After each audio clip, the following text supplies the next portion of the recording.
Scrutiny and Policy Committee.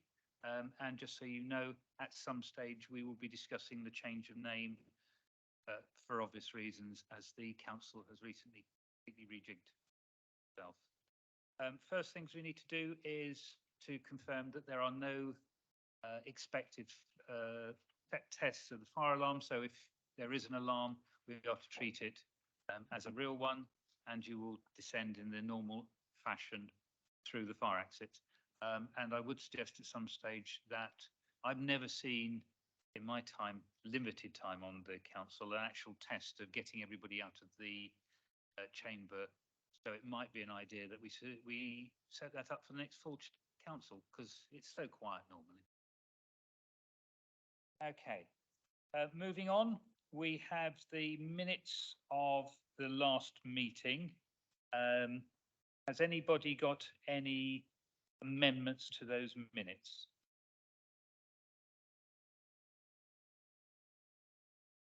Thank you. Do we have a seconder for that? Okay. Carl was definitely here. Okay, thank you, Carl. Okay, so we now agree that the minutes are accepted as they are there. Find them appropriately. Okay, the agenda has been slightly changed by request. I've spoken to various of the councillors. It's not an issue. So we're going to first of all take the skills plan. I'm sorry that we weren't able to communicate that to all councillors at the time. It sort of came up fairly rapidly, but we obviously will make sure that we cover all other items. So in the first instance, can I just confirm who's actually taking the, which cabinet member is taking the skills plan at this moment? It's we have Sharon Betts, our officer here, and it's a joint venture, if you like, between Councillor Andre and myself. Okay, thank you very much. Just to be clear, Chair, we've both had input into the skills plan, so we thought it was appropriate for both of us to be here, as the paper is in joint names. I saw that, and I'm grateful for both of you making the time to be here. It's an important issue. Right, so let's go back to the proper agenda. The very first item, of course, is members' questions. Sorry, public questions. I've not seen any public questions. I've been told that no public questions have been have arrived. So then we move on to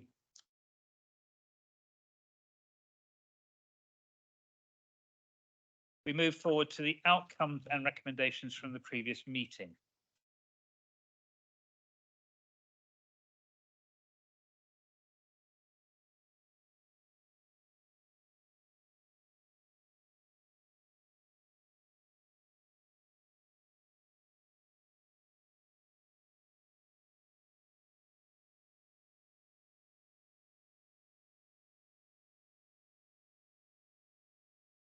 Okay. I've got a question on the acquisition strategy, but I'll leave that for the moment. I'll let the rest of the committee add in anything they wish on the progress from actions and outcomes from the previous meeting. Councillor Lever. Thanks, Chair. So on the annual waste and recycling survey, the update was waiting for a visit to be organised once the Waste Education Centre is open. Do we know when that's going to be open, or when that can be organised?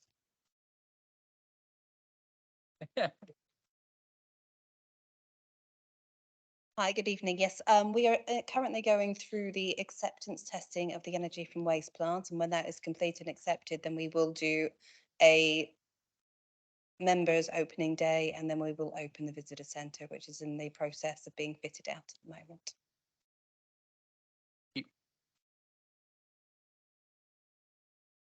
Councillor Love, do you have any questions on what we put forward? I'm going to mention the acquisition strategy, but do you have anything that you?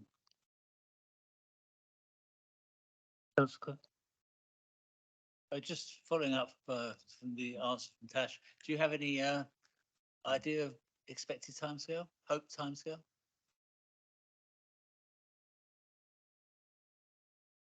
Thank you, Chair.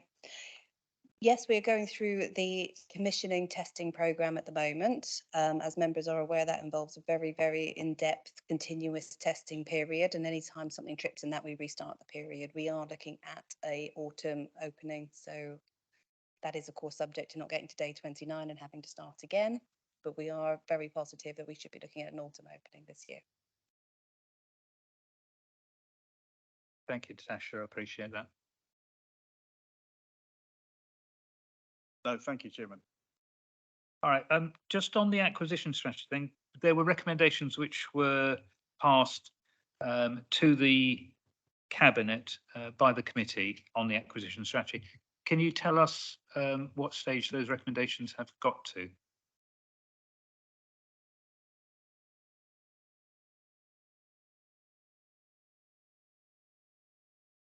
I don't think that we've actually discussed ways forward because we've had annual leave commitments and obviously prior to discussing with cabinet colleagues, I would defer to my professional colleagues in the officer corps. So at this moment in time, it's still in abeyance.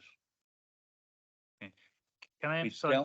dealt with, we've got one, our strategic housing manager off until Monday, and we'll be picking up then. Thank you for that, Councillor Stevens.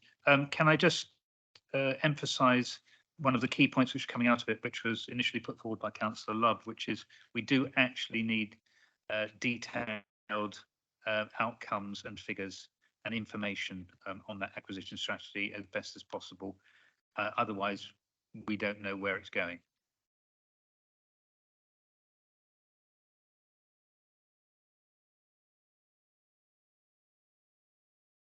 My director came over, and I was going to mention there are figures if that's the core of the concern, then there are figures within documentation before you tonight.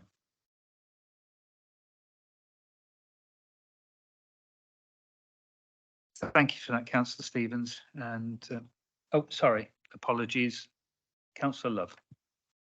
Thank you, Chair. I think it would be helpful to us all to know roughly when we're going to have an announcement about the new cabinet structure and how that's looking, because actually we need to put the right people to the right bits of this policy. So is there any way you could give us an indication about when that might happen and occur? Councillor Stevens?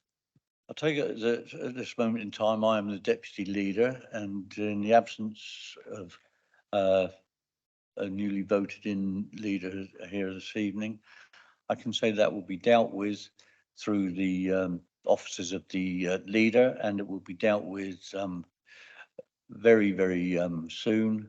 But the main thing is that it will be the leaders, as you're aware, Councillor Love, it's the leader's discretion on who he puts into various positions and from where they come from.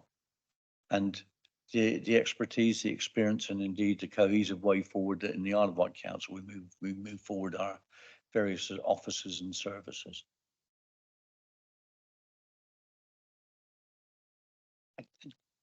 Thank you. I appreciate Councillor Stevens. I think it's really important that we get this sorted one way or another fairly quickly, because it kind of destabilizes the council from my perspective, because I'm not entirely sure who, well, I know we've currently got the old bits, but we are definitely, there's a feeling that we're holding back until this matter is dealt with, and that needs to be dealt with sooner rather than later. But thank you. I appreciate your response. Thank you, Chair. I can assure you that the membership still assumes their roles and responsibility. And as you know, through your former cabinet position, the wheels of this authority continue because we have highly trained and experienced professionals that continue to drive the agenda forward in all areas of service. So rest assured that the the valued work that our staff are dealing with continues. Always has done, always will, even a change of administration. We know the track we're on. We have the corporate plan, and the corporate plan has not changed. So we work towards those objectives. Thank you. Thank you, Councillor Stevens. I won't add anything further. I think Councillor Love has made the point very clearly. I'm quite happy at the moment to take it as read that the people sitting in front of us from the Cabinet are the people who will be able to answer the questions. And obviously, as councillors, they will lead on those issues. I would suggest that we move forward to the first item, which is skills. I will leave it to whoever's tossing the coin between Councillor Andre and Councillor Julie Jones-Evans to lead with that. What we would like to know is simply we have a comprehensive paper in front of us. There are a number of questions from the committee, so obviously we'll go to those. But in the first instance, are there any additional pointers that you would want to add very briefly at this stage?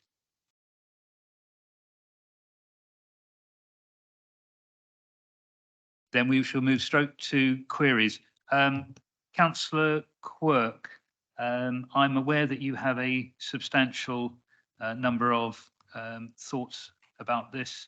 I'd welcome you to lead on this to start with. About substantial. I mean, the aspiration is great. I think it's what you're trying to achieve, and the direction of travel is really good. My concern is the route map is a bit vague. There needs to be a real match between the skills that are needed now and will be needed over the next 5 years and what we deliver. And that requires considerable interaction with the people who are going to employ these. And I think it's really important that we actually have at different levels. You have the big employers, the BAEs of the island. You have the sort of the mid-range employers, and then you've got the very small micro businesses that probably come in the Federation of Small Businesses rather than the chamber. So there's different levels that need to be a real definition of and sorting out what the skill sets that are, because we have apprenticeships, modern apprenticeships going through, and we're training on the island far more hairdressers than we can ever possibly use on the island. That doesn't help. What we need is to actually match the ones that we're producing and the skill sets we're producing to the need of the market. And I think it's there, but it's very light and a bit airy, and it's a bit woolly. And I'd like to see it much more clearly identified as to what we're trying to do. And maybe that will come, but I don't think it's there yet.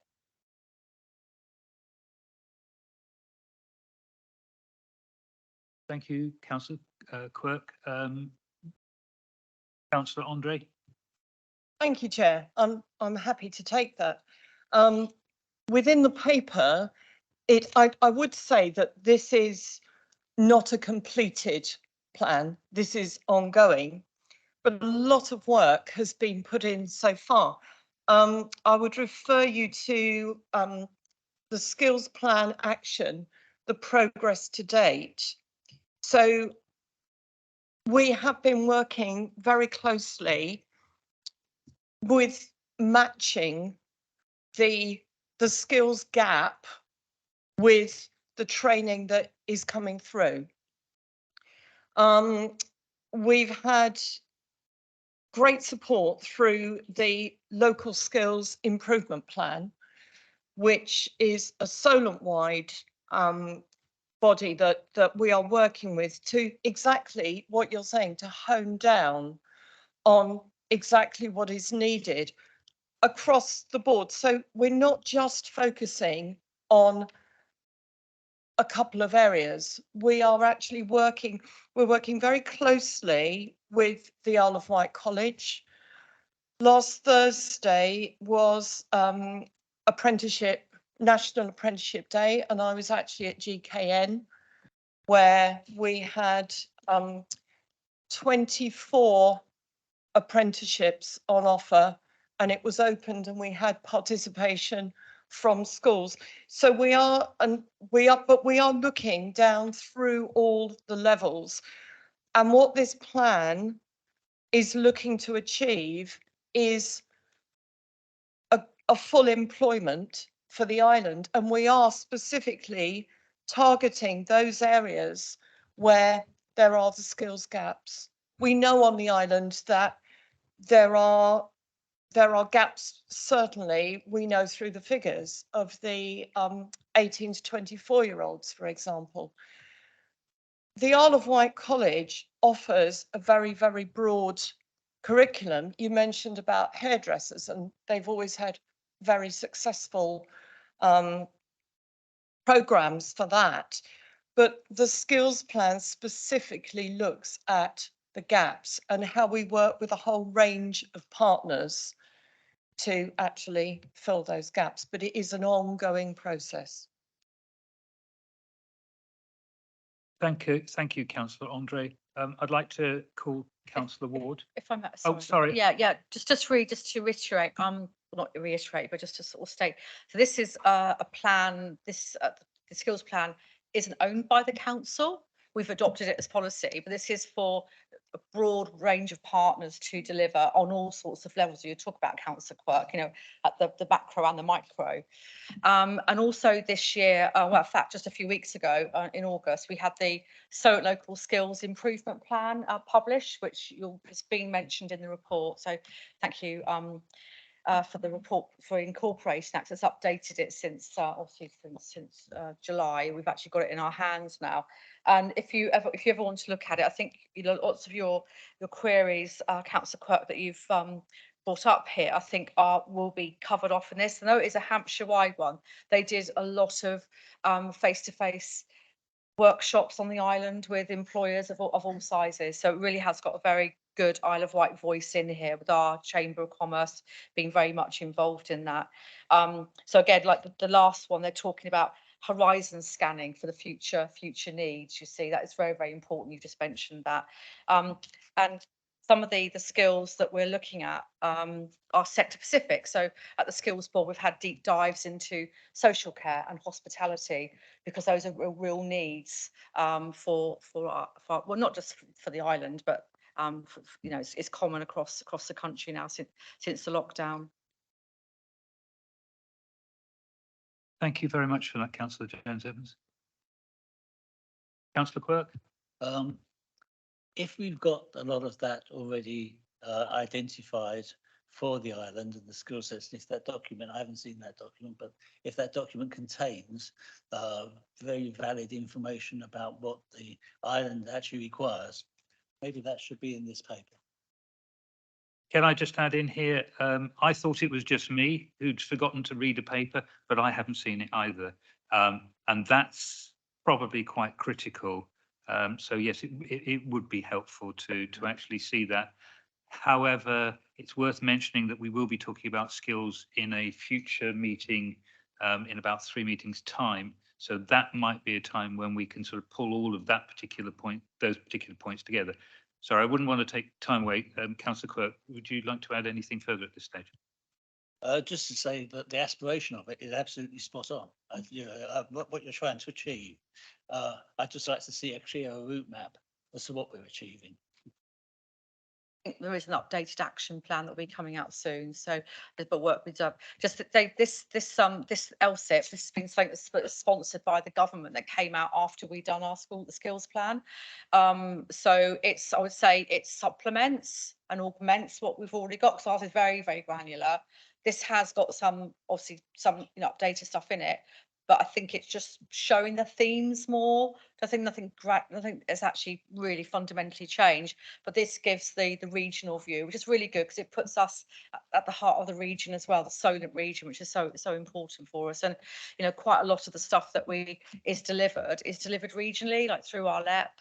We've got the skills bootcamp coming up, and if I just indulge me just 1 second, I was just gonna, so the skills bootcamp, so that's our LEP actually got 1.2 million pounds from the DFE to establish skills boot camps for our region. So they're free courses, they're up to 16 weeks for adults aged 19 and over. And they're basically sort of these sort of stopgap training, very flexible to respond to the skill shortage you just described. But they're actually in specific industries, so they have been identified as needing some extra help. So one, you've got digital marketing, software development, marine transport logistics, care services, creative business management administration. As we know, the creative industry is really, really important to the island and our industry, green skills, and catering and hospitality. So the final sort of line on this one, it's at its heart, skills boot camps are designed to support adults to retrain and upskill in local priority sectors. This will ultimately support economic growth in the Solent. Sounds wonderful. Mention several of the words that we need. Right. The obvious question is, are any of those boot camps going to be on the island? Yes, with the island, yeah, because it's the Solent LEP, it's the Solent LEP, so we are part of the Solent LEP, so they will be available, yeah.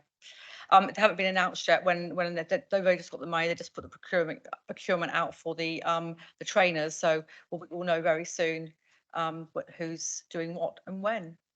Councillor Evans, sorry, Jones Evans, apologies. I understand that you're taking that now, and it's very useful to know that. But what I meant is, do we know that those will actually be on the island?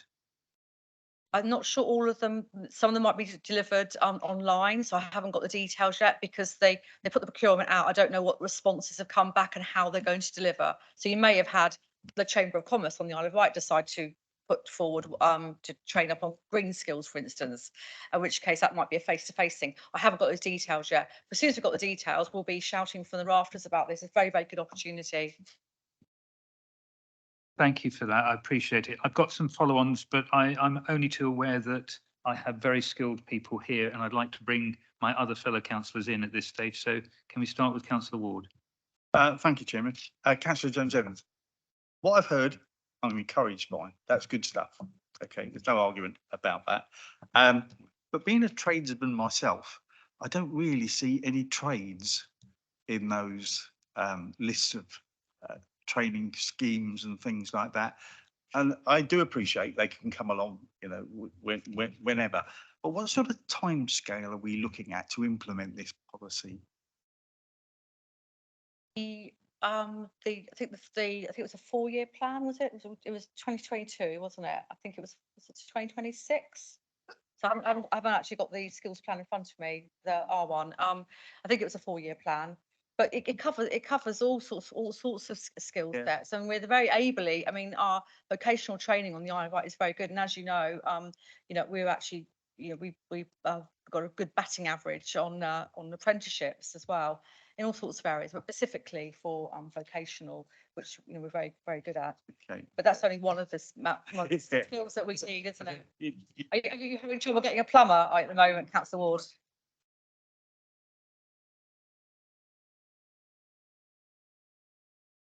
Thank you, Councillor Ward. Councillor, do you want to? I'll just add in, I think it's about inspiration, really, in inspiring our young people moving forward into the types of occupation that they want to be in, that we also need. I mean, we could go through a whole list of things, couldn't we, that we need, that need to be inspired, like dentists. Of course, you can't train a dentist on the island particularly, but what are we doing in those particular areas of need? For me, the island is a place to live that can inspire new technologies, test new technologies. I think that's where our future is, particularly.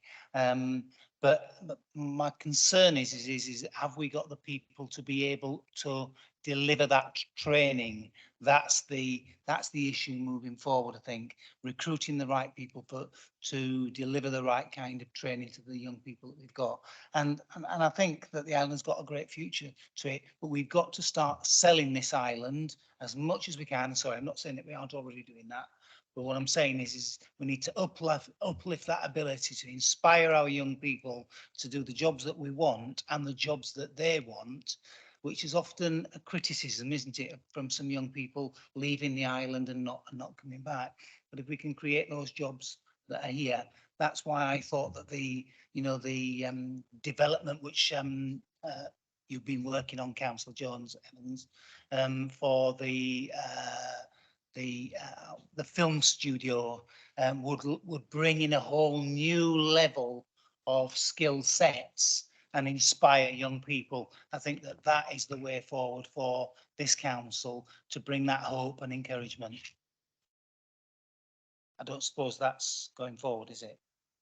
Where we are with that. Sorry, this is not the time to ask us that. Thank you, Councillor Love. Sorry, do you want to turn your microphone off? Sorry. You're always welcome to turn it on again at some stage. Councillor Andre, please. If I come can back. just pick up on something that Councillor Love said about recruiting. Just to be clear, as Councillor Jones Evans said, this is about working with partners. We already have cutting edge technology here, but it's about promoting and bringing that whole offer together. As I said, I was at GKN. They're absolutely at the cutting edge and they are inviting young people in, but it's not just about young people. The skills plan is about our economy and it's about building our economy and it's about employment throughout. Yes, it's young people, but it goes all the way through. As part of this, there's actually been programs with our primary schools to inspire, and I absolutely agree that we need to inspire our young people. But we do have, right from the top down, from the biggest companies down to SMEs, small and medium enterprises, our smaller small businesses, we have already got the ability there, but as a council, we can actually support through the skills plan to enable those things to grow. And I think that's what the skills plan is about. It's about promoting what we have.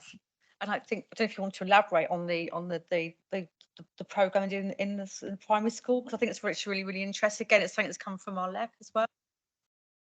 Yes, I'm happy to do that. It came through the Solar Local Enterprise Partnership, and it was a programme for that was actually a pilot that was run in 2 of our primary schools, and it had the title Start Small, Dream Big, and it was about it was helping pupils to recognise the role that they can play to raise aspirations, to make them aware of the opportunities that are available to them. So it's from that level, from primary school level up, but it's all the way through. Councillor Lever, Thank you, Chair. and thank you, Councillor Andre. Sorry, apologies. Yeah, I think I'm kind of along the same lines as what's been said earlier. This sounds really good and inspirational. Personally, I think I'm also slightly interested in the kind of the methodology and the data behind the government mechanism for identifying the skills gap. I don't know if I've just missed this information, so if it's out there somewhere, please let me know and I can take a look. It'd just be good to understand how the skill areas got identified, and also on the back of that, so things like digital skills as one of the areas, is understanding, yes, how we're going to train people up in those areas, but then ensuring that there's places for them to go on the island, so we're not just training people to then exporting them out, but we're actually retaining people. as far as the data goes, it's extensively researched, and we were working with Hampshire County Council. They've got a very good economic research team where we get a lot of our information from. So that's what was feeding this, and obviously they come work on the island as well. It's not just obviously I say Hampshire because we procure that service from them. So yeah, so I don't know if you want to go into any deep dive behind it. I'm sure I can get some of that information. It'll be probably in some of our papers, the skills board papers. Just out of interest more than anything. Yeah, I'd like to see yeah, that, yeah, so, so- Oh, that's what I said. They go out and find the information, then bring it back into a report for us and come to the meetings. Which, the board is, it's very broad, it's chaired by the Rachel Randall, who's also the chair of the LEP. She's a local training provider, very well connected and very experienced trainer, who's done marvelous things with young people, and as Councillor said, older people as well. So the second part of the question was about making sure that we've got places for them to go to, once they don't leave the island. I think that's, again, it's about inspiring people that they can actually set their own businesses up. And it's also, these working with businesses to see how they can develop. So again, sorry, you're a bit bored when we hear and talk about the LEP tonight. I know you are, but through the LEP, they've actually got 12 hours of sector-specific mentorship at the moment. So you can look at your business and how you can develop that. So where you've got these bits of work going on, it can be triangulated as well. So these conversations can go on that they can match things up. Thank you. Can I just mention the Portsmouth University programs as well, which you obviously know a lot more about, and I've seen them in the wilds up the were, and they seem to offer some opportunities to developing some of the training that we talked about. Yeah, we're running those from Building 41 as part of the off there, and we are just working on the next procurement for that contract to provide those it's skills and updating and mentoring as well. Yeah. Councillor Love. Yeah, thank you for all of that. I think really one of the burning questions in the back of my mind is that, we need different skills for different age groups and different people. One of the things that we often hear, although I'm not sure that I see much evidence, in physical evidence, is that our young people leave the island because the employment doesn't exist at a particular time. Does that data exist somewhere? Because that data should lead us to be able to see why young people leave the island and also why they might come back to the island. I don't know if that data exists or not, because that's quite it's a big statement from young people, isn't it? We leave the island because there's nothing here. So if we can understand why they think there's nothing here from the data, then we can address that, can't we? But if we don't understand that specific set of principles, then we've lost it. It might just be that they leave the island because that's what everybody does. But in which case, that's, we can understand that. But if they're leaving because they specifically can't get the training, the skills, or have hopes for the future, then that's what we need to address in terms of that skill gap. Thank you. Councillor Love, yet again, you've stolen another of my lines. I reckon that's 3 you've done so far. So brilliant. Thank you. I have a couple of things to add. I will wait for Councillor Andre's response to that immediately. Councillor Love raises a good point, but it's one of those things, it is difficult to quantify. Of course, we will always have a cohort of young people that will leave the island to go to university. And that's always going to be the case, but that doesn't change the focus of raising aspirations. Part of what we're looking to do here is to encourage them to go off, get their degrees, but to come back at that stage. I think it's fair to say that a lot of people do leave the island and then they come back when they want to settle and perhaps start families. because it's a great place to bring up, it is a great place to bring up children. So I think it's, as I say, it is complex, but what we're trying to do here is that there are opportunities that exist on the island at all levels. So this is something that is really clear. So the pathways now, if we're talking specifically about young people, the pathways that they can follow are many and varied. There's a much more focus, to come back to what Councillor Ward was saying, much more focus now on T levels, which are much more vocational, technical. I can see Chair smiling. Those technical subjects, but we are always going to have an element leaving. But what we want to do is to ensure that we develop a strong, resilient workforce on the island, whether that be upskilling young people where they go off, they do degrees, although it is possible to do degrees on the island, and then they come back. So it's a range of things. I think it's also worth saying that you can do degrees on the Isle of Wight. Yeah. You can do degrees up at the college, and you've got Platform One, you know, who are absolutely outstanding in the work they do. And I think one of the things that I'm working on within my portfolio is looking at student accommodation. When someone wants to come to Platform One and do a degree because they like so inspired by the outputs from there and the opportunities, that when they arrive there, they may be less than inspired, and where's your campus, where's my student life, and that's what we're trying to create in Newport. I mean, they've just now moved into the centre of Newport, offering degrees in sustainable fashion. So having those cohort of young people right in the centre of town immediately enlivens it. So it's not just about, can I get the skills I want on the Isle of Wight? What is my lifestyle like here as well? And the lifestyle for a young person might be slightly different from me, for instance, who wants a bit more, be tucked up in bed by 10 o'clock, and not out painting the town red.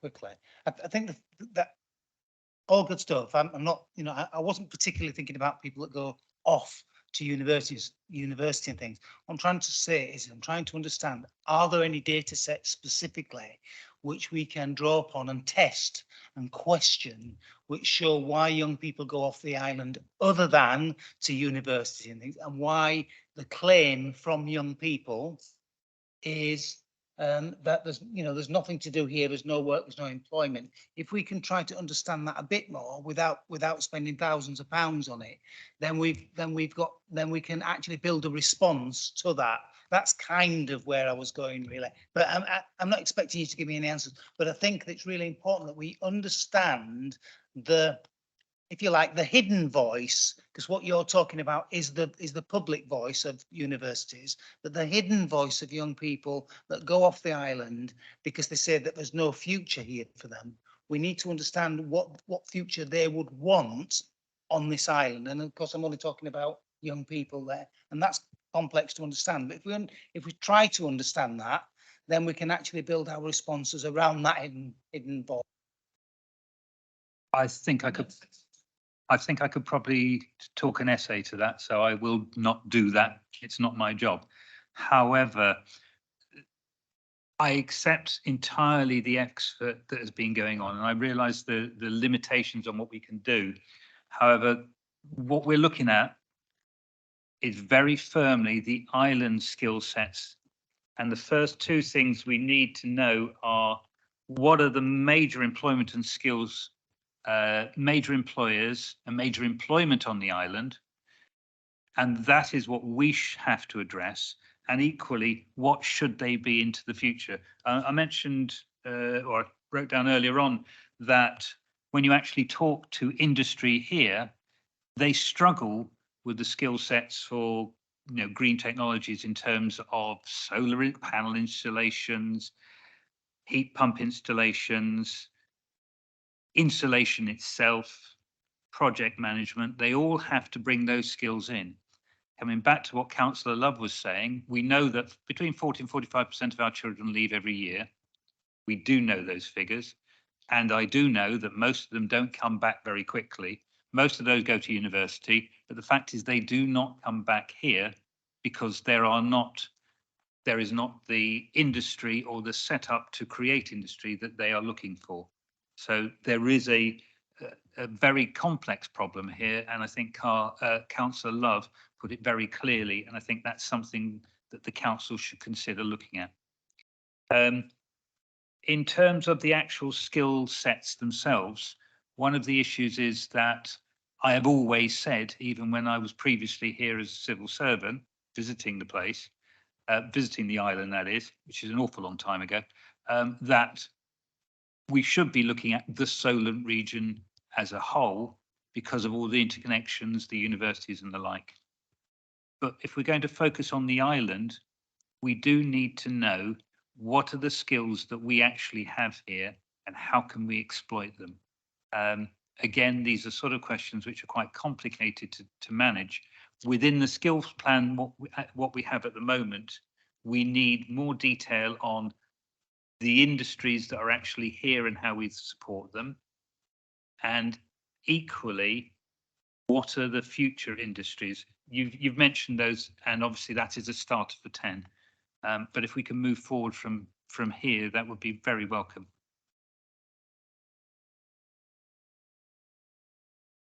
Read to add to that, I mean, all that lot of that scanning and that in what you mentioned about talking to existing employers, that's already come in the plan, this plan, our skills plan, also the LSIP as well from Hampshire, you know, and that important regional perspective as you talked about. So, you know, we did do, as I mentioned earlier, we did do a deep dive session on the health and or hospitality sector, because those are big sectors, employers for the island, and they need people.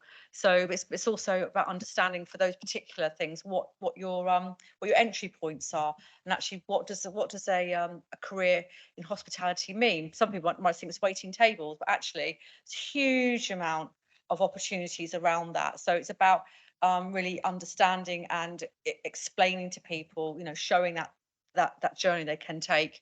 You know, they do it very well at the college actually, and I was about the college I was going to talk to you about as well, so it slipped my mind now. But you know that they work with London hotels, so our students go up there as well. So they do have a good reach here. But those particular, you mentioned, what are the needs now of our big employer sectors, and those are two right now this second.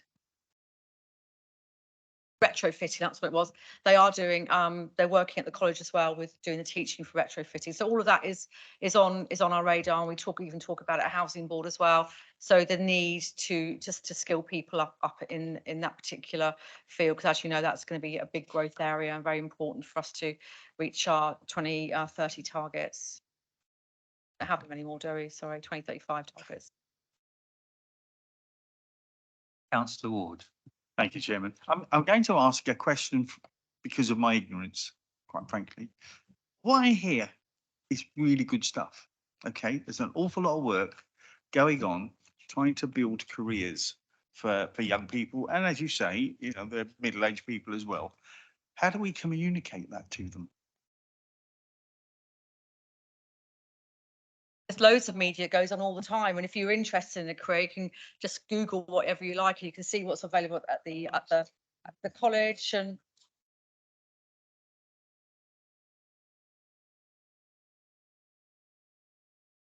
yeah, and I was just going to say, actually, I don't know if you realise, and it's actually not Councillor Andre to talk about, but you know, our huge success in our adult learning provision as well, and which is award winning too. But I don't. So, who are you talking about? Our NEETs? I mean, who do you mean? Our younger people who are not in school, or I don't know who you're talking about. Yeah, I'm thinking about as Councillor Love was saying, we have young people who go, "There's nothing here for me." Well, actually, there's quite a lot here for them. But how do we tell them that? That's what I'm getting at. Yeah. Councillor Andre, please. We have careers fairs that are extremely well attended, and the careers fairs, so the schools, for example, they bring groups that go around, and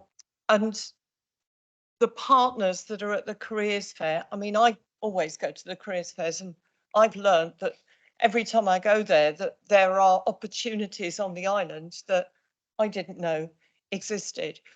So there are also employers that go into the schools and colleges. I know the Isle of Wight College has been mentioned a lot, but we do work very closely with them. The Isle of Wight College, as I'm sure you're aware, have recently opened their own business centre where they are working very, very closely with businesses and their students. So it's through a variety of means, but a lot of them are very much face to face, where certainly young people have the opportunity to talk directly with the employers. But in things like careers fairs, there are things that go on as well. Recently, we've mentioned social care, health.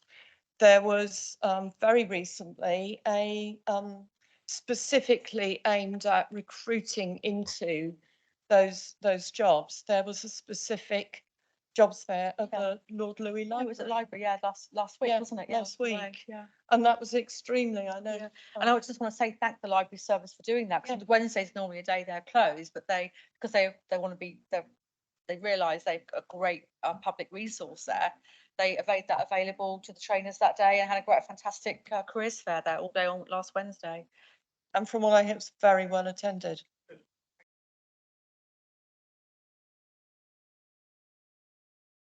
Thank you very much for answering those questions. I think I think I might mention something here which has been discussed generally, and perhaps sort of underlies what we're looking at. The aspiration of this is fabulous. A lot of the work that is being done is very good, and I appreciate how much effort you and obviously the officers have put into trying to make these things happen. On the island, we struggle with very low income levels. We have an average level of, I think, something like 2/3 of what you might expect in a similar area across the Solent. And it's how do we actually start moving from where we are to where we need to be. One of the issues that we have faced on the island is that we haven't lived up to our potential. We all, as councillors, and obviously the people who live here, the residents, all want to see some of those things change. So let's hope that we can actually move forward. And Councillor Andre wants to have a final word. Just, I will give way in a minute.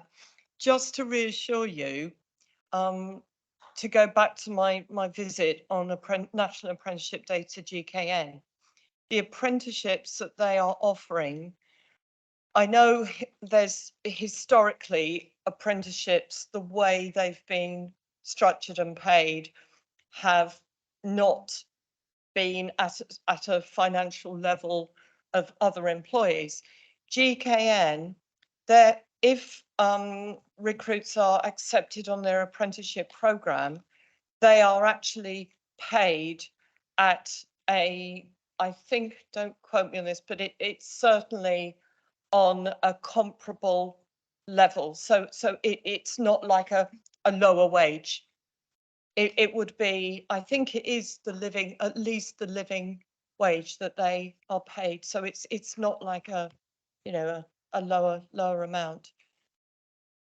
And that will set the benchmark moving forward. And I think the whole apprenticeship schemes are moving away from this idea of cheap labour, and they are actually moving into a sustainable job. So they are looking to employ apprentices that they will then integrate into their business.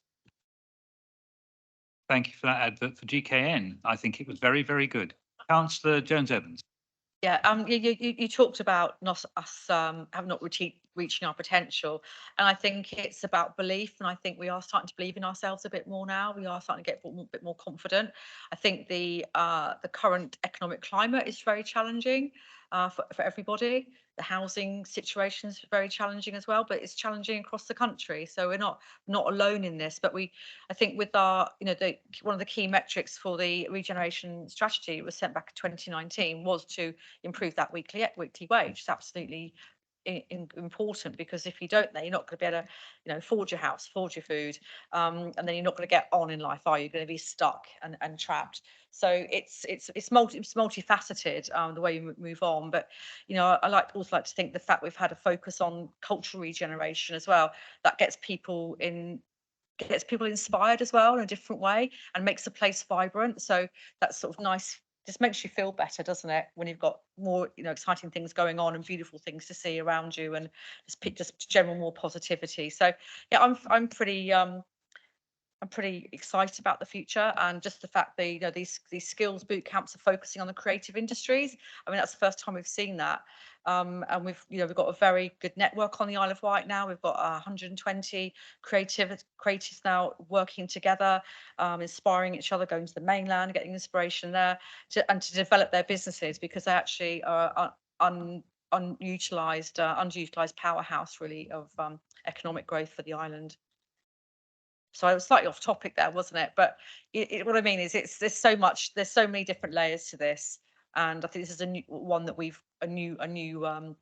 that we can really shine a light, and that just makes us feel a lot better. Thank you, Councillor Jones-Evans. I think making us all feel better is probably a good place to stop skills, and we should probably move on to the next item. One moment. Just to say that Councillor Andre has sent me a copy of the Solent Local Skills Improvement Plan that they've both referred to. So I will circulate that to the committee for you to be able to read in your own time. I'm very sad. I look forward to it. If we move on, we are talking about something which not many people are that interested in. I think it's the draft island planning strategy.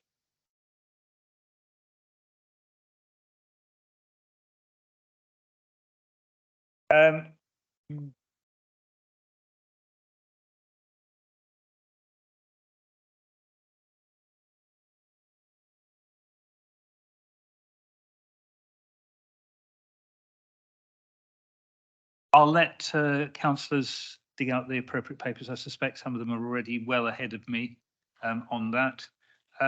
We have an update on the plan to bring that to us. I have various questions you won't be surprised to hear, but again, I would like to defer to my colleagues, because doubtless I can cross off one or two questions if they tell us what they would like to hear themselves. Shall we start with Councillor Ward, if you're okay? Thank you, Chairman. I know Councillor Fuller. I was going to say tearing his hair out, but we both do. Yeah. I know he and he's been trying to make progress with this, I know, but is frustrated. And I just wonder if he could give us an update of how he sees it, the progress we're at now. I think both our hairlines sort of like demonstrates really how frustrating this is. I think it was quite understandable when we went to full council that there were still hurdles that needed to be jumped. And I think one of the things that came up at full council and from the leaders' update earlier on in the year was the need to see what was coming from government. We are still waiting for the NPF. You're saying, yeah. We're still waiting for the Levelling Up Act to come forward. So we haven't really moved on very much. I think what's happened in the last 6 months is the momentum that is coming up with people saying to me, can we get this over the line? Can we get it through to full council? Either whether it's accepted, whether it's amended, or whether it's rejected. It's important that it goes to full council. We had a briefing the other day that we gave people an update on where we're going. Officers are also sort of like looking at what's happening in other areas as well. I think there's about 50 areas that have held back with their local plans, waiting for the good stuff to come from government. Whether that happens when it happens is another thing. But I think there is a mechanism that is in place that will enable us to be able to stop the plan if that new policy comes through. I think one of the key things for the island is the policy that we are hoping for, that will allow the island to be able to use exceptional circumstances. But again, there are still lots of caveats attached to that, and it may delay the plan for another 3 or 4 years. So what we're really looking for is a sticking plaster. The island planning strategy, we have consulted with it so much. And there's a lot of very, very good stuff in there. There are still questions over where that housing figure should be. I think most people that I speak to certainly tells me that the housing figure should be lower than what the government is suggesting, 735 houses per year. We just don't build that on the island. We haven't built that on the island for a very long time. So that number is far, far too high. Again, talking to colleagues in planning, we think that we've got that number down to lower than it was previously. I think it was 479, was it? And we've managed to get that now down to about 453. So that number is suppressed. I know there are members on this council that wants to get it down even lower, but again, we need to have a very, very strong evidence base to be able to get that. The officers have looked at this. They've spoken to experts. They've spoken to our KC, and they think that we've managed to get that number down as low as we possibly can. If you look at the number of completions that we have every year, they are around the 480, 490 mark. So I think the guesstimates that officers have given me are not as far adrift as they could be, or as far adrift as the government methodology is. Exceptional circumstances is something, again, we perhaps need to sort of like look at, especially if we have this new legislation that comes in saying that islands are sort of like a different.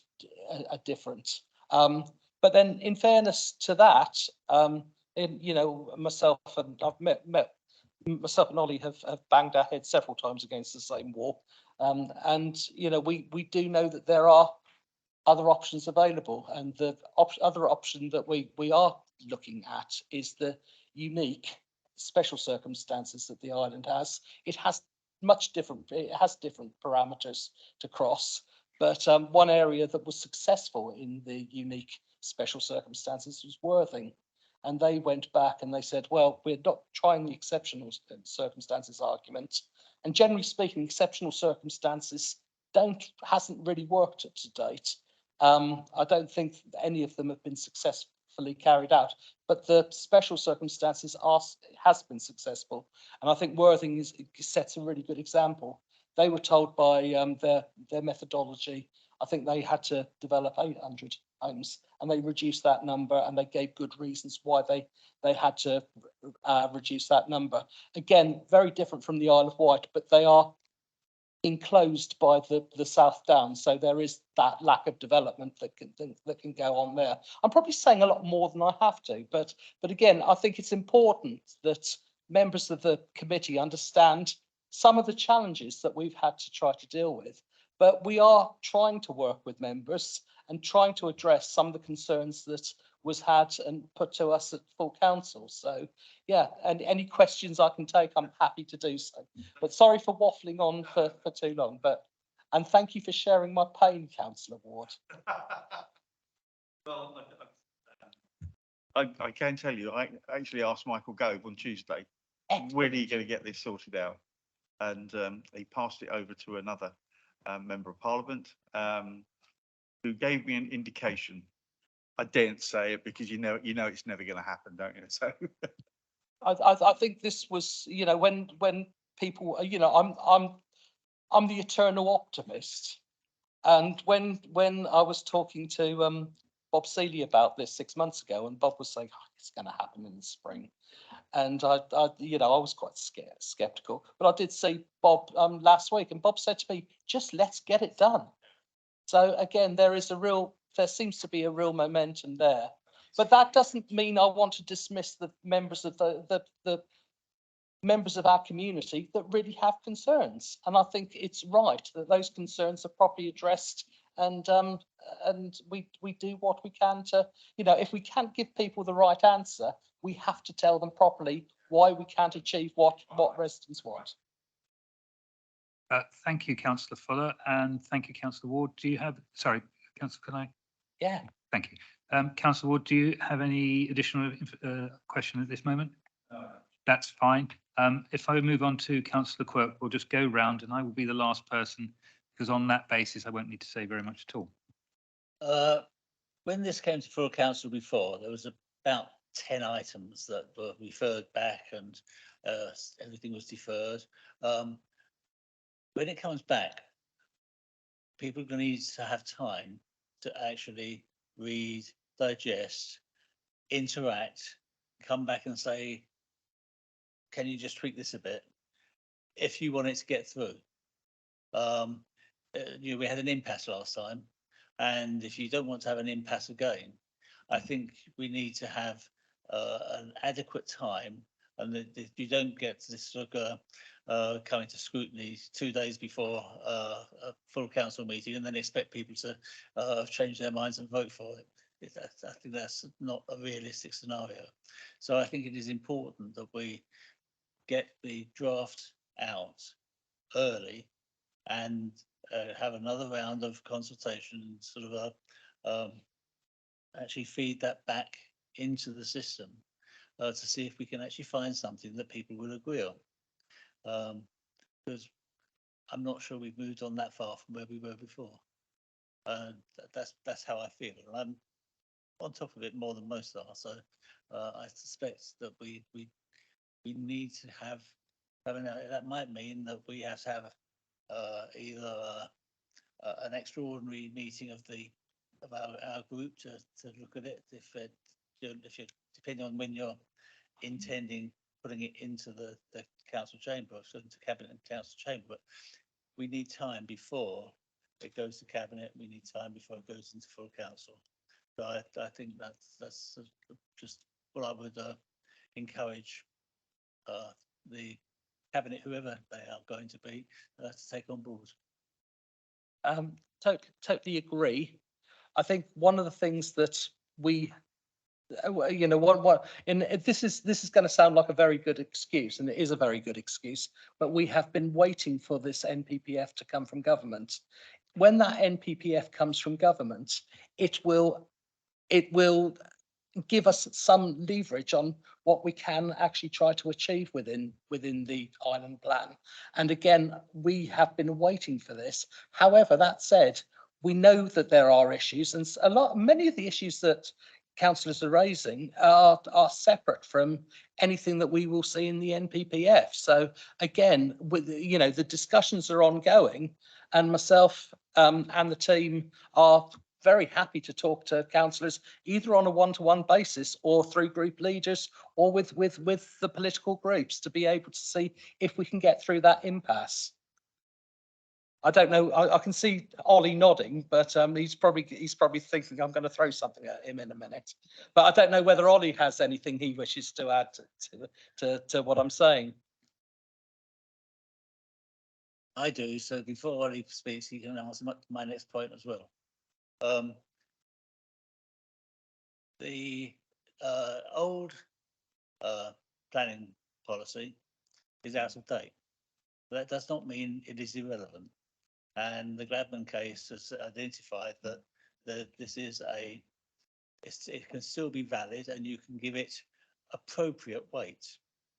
Now, something that we could actually start to do straight away is if we actually defined which bits of our existing planning policy are out of date and which pieces aren't, and say items 1, 7, 8, 9, 10, 12 are actually absolutely still up to date.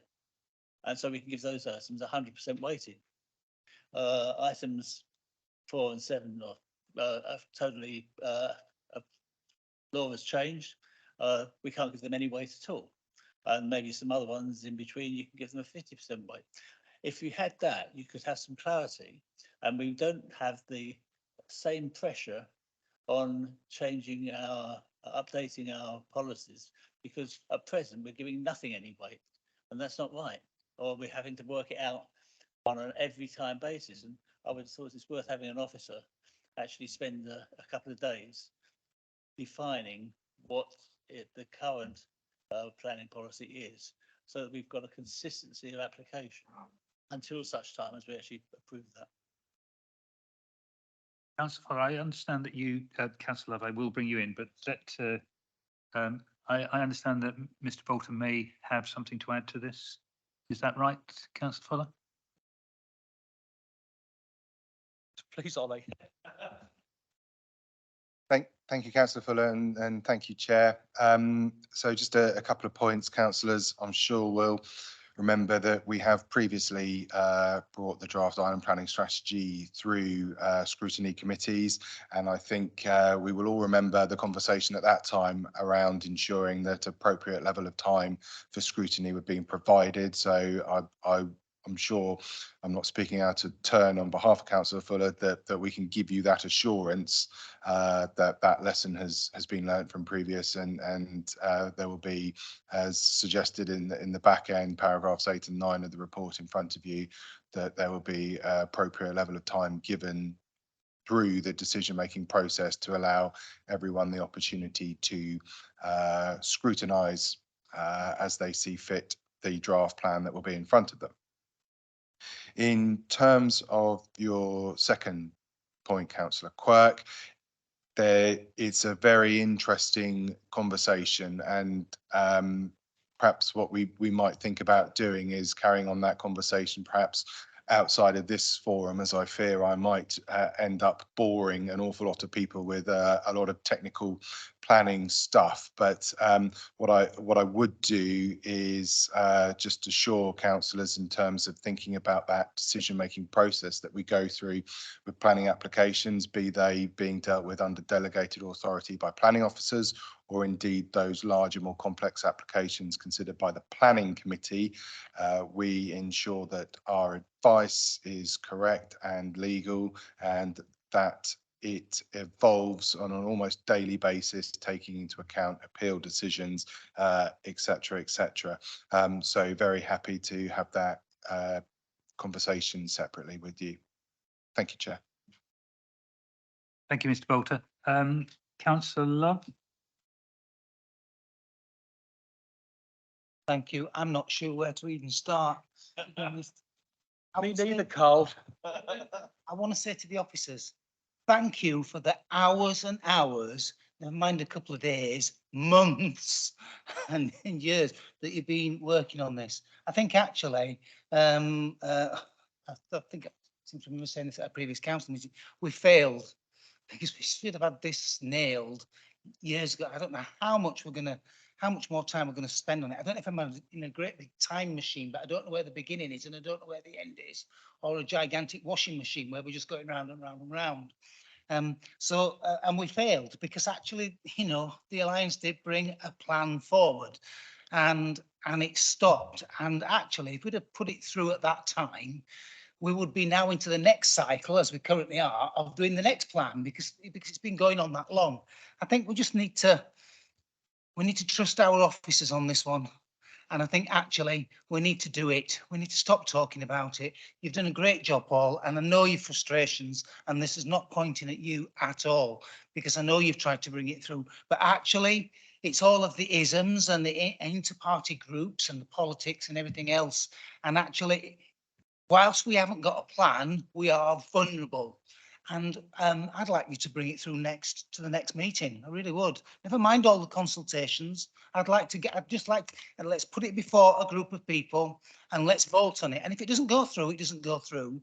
But at least we've got a way forward. We need to get on and do it, because it's just holding us all back. So I'm afraid I do disagree with you to a degree. We're never going to get it perfect. Government's not going to give us what we want.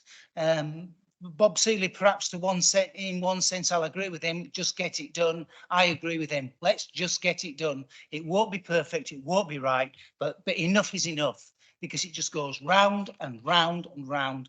And meanwhile, we are giving a license to other people to do whatever they want to do. So, so I'm gonna dare to say to you, is there any chance that we can get this draft island plan in front of us this year so that we can have a shout at it? Because, and then if people don't like it, then they don't like it, but at least we'll have had it on the agenda again. Let's get it done, God's sake. It's just, you know, otherwise we're going to be talking about it in this time machine, and we're all going to have grey hair. Sorry, most of us have, but the officers will have grey hair.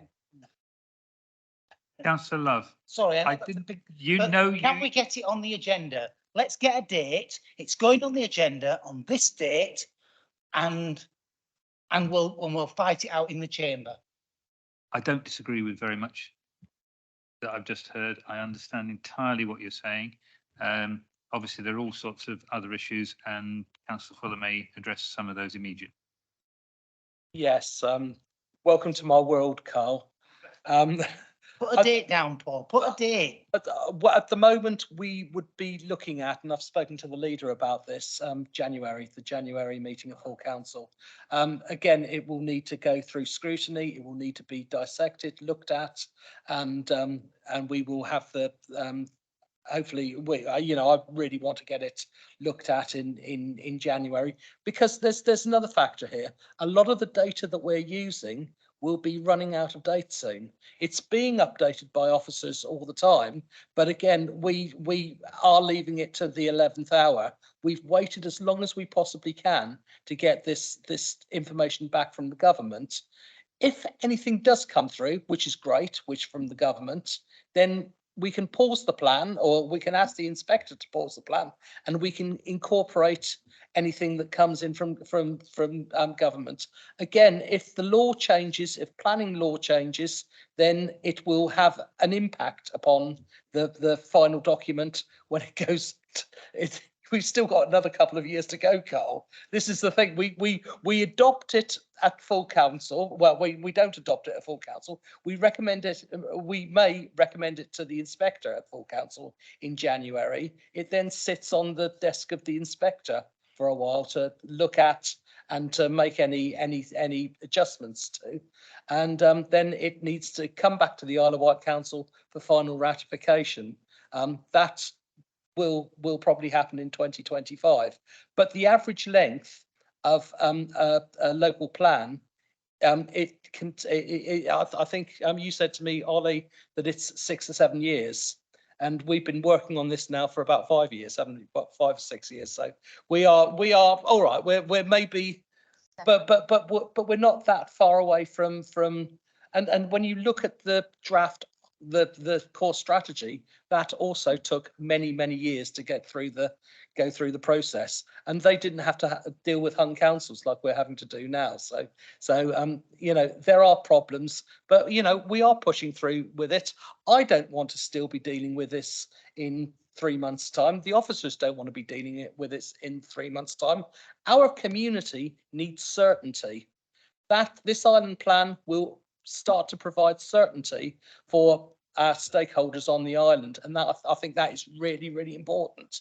It's not just planning, it's about the whole, it's about business, regeneration, education, the NHS, public health, being able to make plans for the future.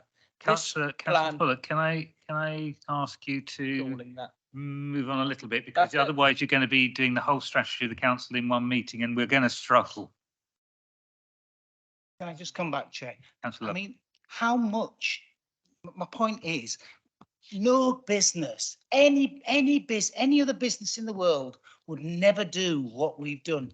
This must have cost hundreds of thousands in terms of officers' hours and everything else, and we're just not moving. And that's why I'm getting frustrated. I'm not being critical of anybody else. I'm just saying it's time to draw a line on it. It'll be imperfect. It won't be everything they want, but we can amend it. We can change. We can move on. It needs to be done. End of. Because, I could have built 4 tower blocks for people to live in out of the amount of money we've spent on this. So let's get it done, please. That's my, and I know that everybody will have all their, let's put a date in the diary, let's argue it, let's get it off and finish with it. Councillor Loves, thank you. I appreciate the certainty and desire on behalf of so many people on the island.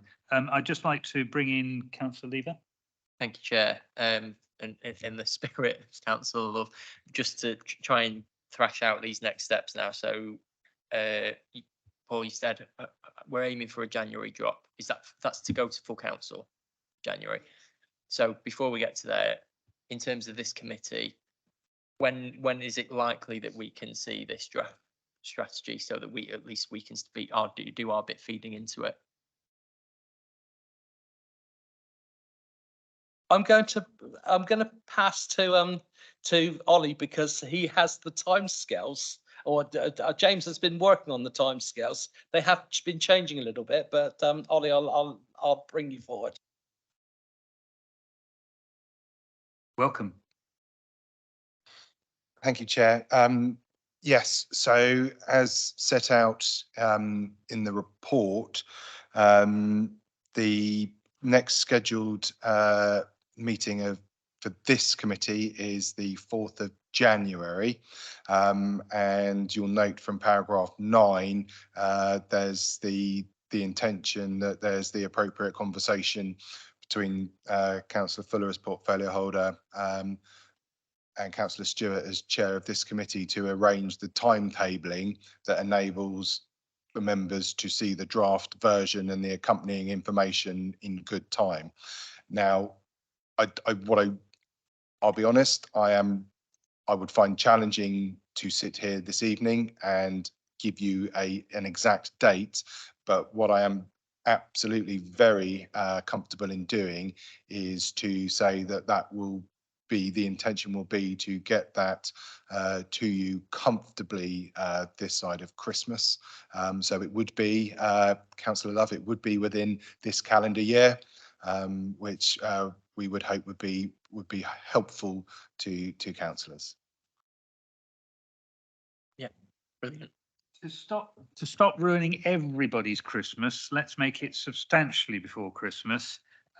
We have discussed briefly the possibility of having an extraordinary meeting of this committee, and I would suggest that we're probably looking at I haven't got dates, but the 2nd or very early on the 3rd week of December. And so if we could, and following on from Councillor Lever, that was going to be my question. Give us a date when you give us the dips, and we'll work around that as long as it gives us substantial time to actually deal with that. Sorry, Councillor Lever, I apologise. I didn't give you a chance to speak again. I think that was just the gist of my point, really, was just to make sure that we've got a clear timetable forward, because yeah, I think Councillor Love has said it more spirited than I have, but no. Yeah, I want to get on with this. I'm sick of waiting for a shambolic government. Shambolic's polite. I just wanted to get us to pass this dips. Yeah. I just want to confirm one thing around this, which is the legal position for the dips. If it comes through in January, and Councillor Fuller may want to ask officers, can they confirm that that is sufficient time within the framework so that we don't need to go out for complete reconsultation?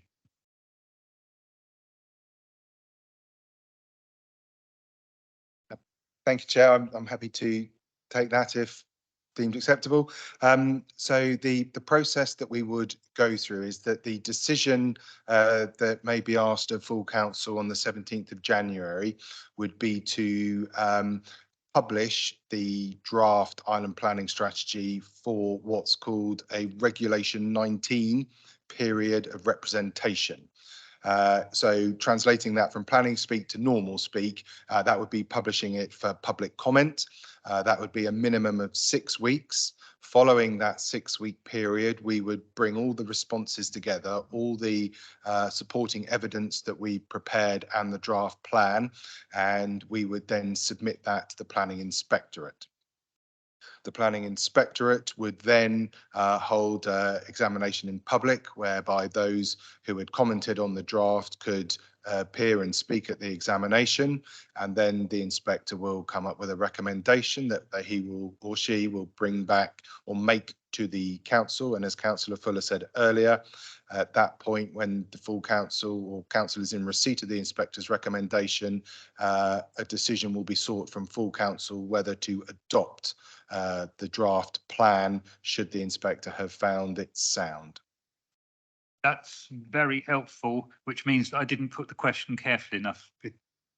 The query I had really was in respect of the time that we have spent getting to this position. Are we legally able to push it back to January? Because originally quite a lot of suggestions were coming in that we would have to get this through this year. So there are some challenges around that. There are factors outside of our control in terms of changes to the legislation and the timeframes involved with that, and them also involving transitional arrangements.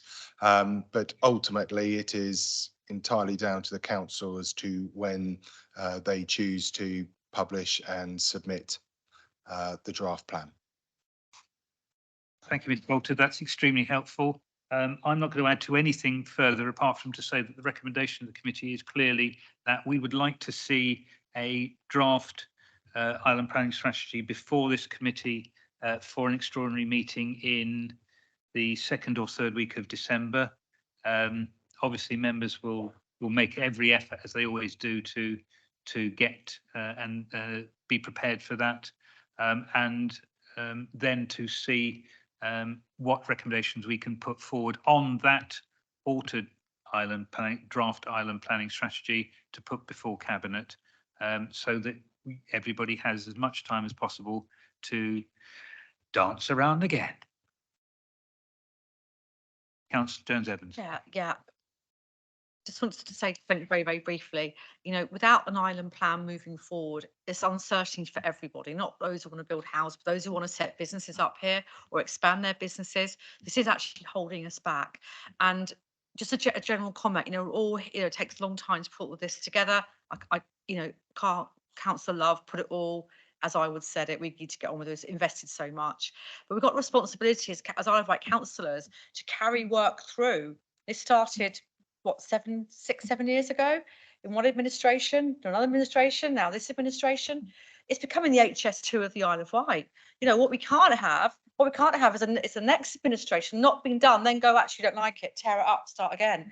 Because we are leaving our very fabric of our island at risk of not getting out of this stasis we could be in, not moving forward, but also not getting the investment we need, not building the houses we need where we want them. Because we had it at Monday at Newport and Cardiff Community Council, people really concerned because the applicant has written in there is no island plan at the minute. You know, basically we can do what we want. I'm paraphrasing, but you know, it does get people worried, and we are vulnerable, so we have to get on with it. So that apologies for coming in. It's not my portfolio, but it's fundamental to the whole of the island. I think every councillor has an opinion and a thought about this. Can I just go back to the recommendation which we're putting forward? Can I just confirm that the committee is in favour of that recommendation, that it comes forward in the 2nd or 3rd week of December? We will meet and then we will put forward our thoughts on that. Okay. That is passed. Thank you very much to committee members for that. And thank you, Councillor Fuller, for sitting in front of us and coping with us being very concerned about this, including your fellow cabinet member. Including me.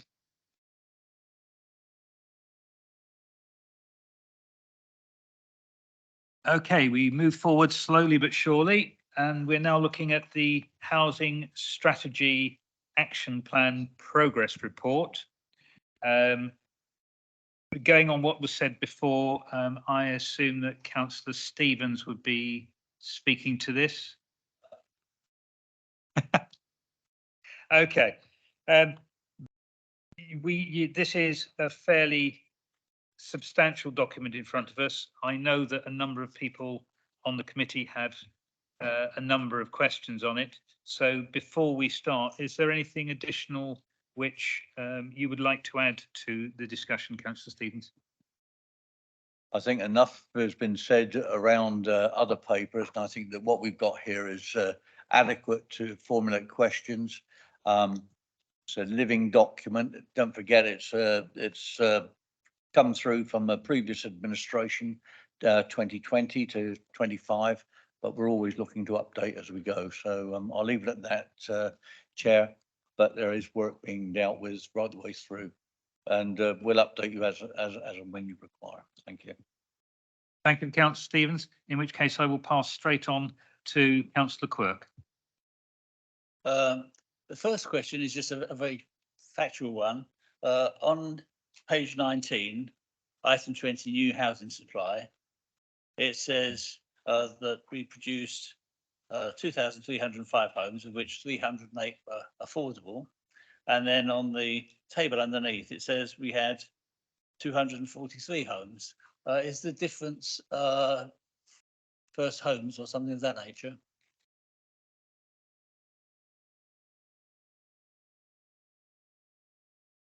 I know what you're saying, and I think that's only due to the affordable homes, the various tenure. I don't, without looking at this, and it's a good point. But what we're looking at is affordable social rent. You can read it as you're saying, but the figures don't quite add up there. I'm not sure why. I'm quite happy for someone to clarify that. For We'll me, clarify it at a later actually. date if that's all right, but I would. Just a moment, you're out of vision. I haven't got a wing mirror. Yep. Yes, please, Laura.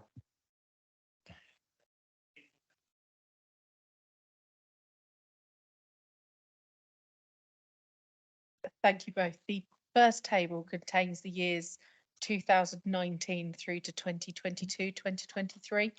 The figures provided in the column for 2022, 23 are provisional, so they haven't been included in the table below, which is actual delivery. Second thing is on the appendix. And we're being asked to scrutinise it, but there's no detail here to scrutinise. We've got land disposals, and we talk about land disposals, but we don't mention any of the land disposals that were, where it was, what they were sold for, whether they were sold to a housing company or to a private developer. I think the level of information that's being provided isn't adequate to do proper scrutiny to see whether we're getting the sorts of houses delivered as to how many. Is it 100% affordable, 1% affordable?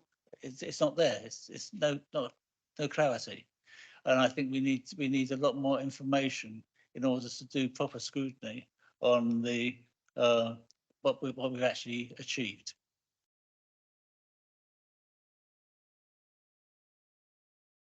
Thank you to Councillor Quirk. I'll pass that over to Councillor Stevens. In a document that's open to the general public, I don't think that it would be appropriate to put forward the purchase price, etc., or indeed that type of detail. What I would say is that we can, and we do when we do, it's probably remiss to not put some of it in this document, but as the chair has already said, it's quite a lengthy document. We haven't put some of the areas that down for rented or affordable purchase, etc., etc., etc. And that's an area that we can pick up on. But I would say that when we're starting to look at and we do want the confidence of our stakeholders and developers out there to come forward, and we've got to be extremely careful with what we bring forward.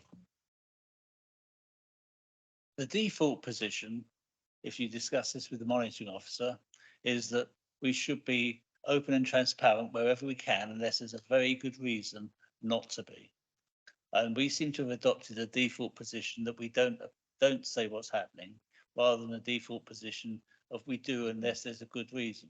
And then, even then, it's if there is a confidentiality about the price, but is it a confidentiality about who's bought it? Is it a confidentiality about what they're going to build there? I think we go into confidentiality mode far too easily. And the default should be that we are open and transparent, not that we are closed and restricting information. I don't think, and as I say, if we're a little bit remiss in not putting in the successful applicant, then we can deal with that. But in actual fact, sometimes commercially, how can I say, sensitive information should not be included in a document open to the public. We need to make sure that we encourage our stakeholders and development partners to take forward and move forward our housing supply. And I really, I'm not trying to close the door, and I don't even suppose they're trying to close the door, but commercial confidence is something, dealing with the developer or the successful bidder is something that we can deal with. Thank you, Councillor Stevens. I understand Laura may be able to add some additional detail which may help. Thank you, Chairman. The purpose of this report, I think it would be useful just to outline. This report's an annual update in terms of the strategy that was set following consultation with island residents. The matters which Councillor Quirk has mentioned would be subject to a separate process at the time of disposal, which would enable scrutiny of each of those decisions by the appropriate committee. The view was taken by myself and by the strategic manager for housing that if we included all of that level of detail in an update around the action plan that was also co-produced with our community, we'd be providing you with an even greater report than you already have. I would be very happy, Chairman, through you, to extend an invitation that if there is any specific detail around land disposals, the requests come through to myself and to my team, and we can refer the relevant councillor back to the reports that have already been presented during the course of those land disposals. I remain of the view that this report is to provide an overview rather than specific detail. It's intended to inform the committee and to update around the activity so far, and that the areas we've missed where we need to do better and achieve more. I hope that's of assistance. Councillor Quirk. I can understand your reasoning, but I don't agree with it.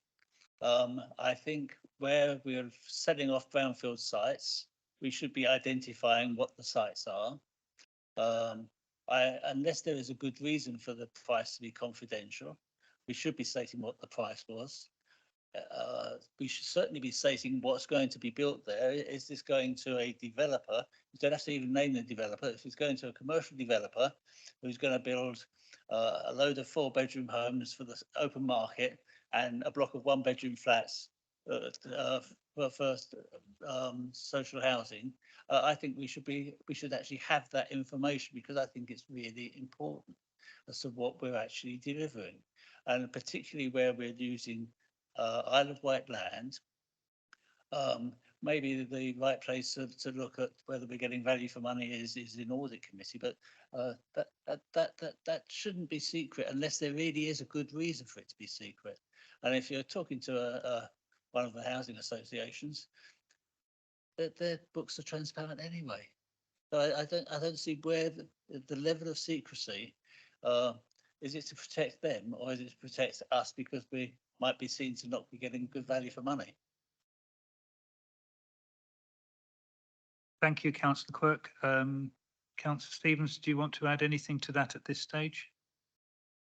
I think we're dealing with the paper and as is, and I think that what we've and quite honestly prepared to go into some depth, but I think that this evening at within this policy and scrutiny committee is about the paper.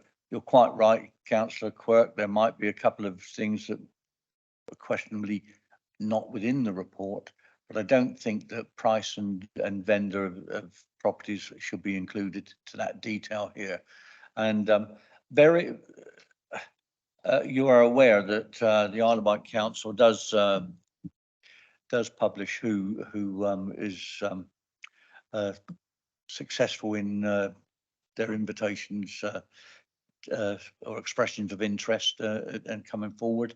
So that's always there. And but I think at this moment in time, the director's already given the thrust and the path that we should be taking with this. Totally agree with you, and I'm prepared to meet outside the meeting and as always to discuss various things that we can probably try and include in some of our papers and some things that we possibly can't. But I will take that up with yourselves outside the meeting, but also with reference to the director and others. I think just worth adding that local government have a duty to get best value.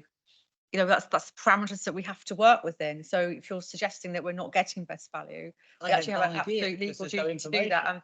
And best value can be done by, you know, different metrics as well. And I think that has to be, it's, you know, it's in statute.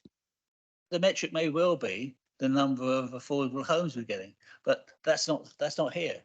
That there are whatever the metrics you're measuring it by, it's not in the paper, and it might be available somewhere. And if you've got the time, maybe you can delve down and find it. But the whole point of having a report is it gives you the information. And so if we're going to have a report that gives you the information, let's have the information. Thank you, councillor Quirk. I think you've made quite an important point. I know that councillor Love, no, okay. Let me just add to that. I have listened very carefully to councillor Stevens and obviously officers, and I completely understand the approach which is being taken. However, I very much tend towards councillor Quirk's view, which is we should try and put things into the public arena coherently and as much as possible.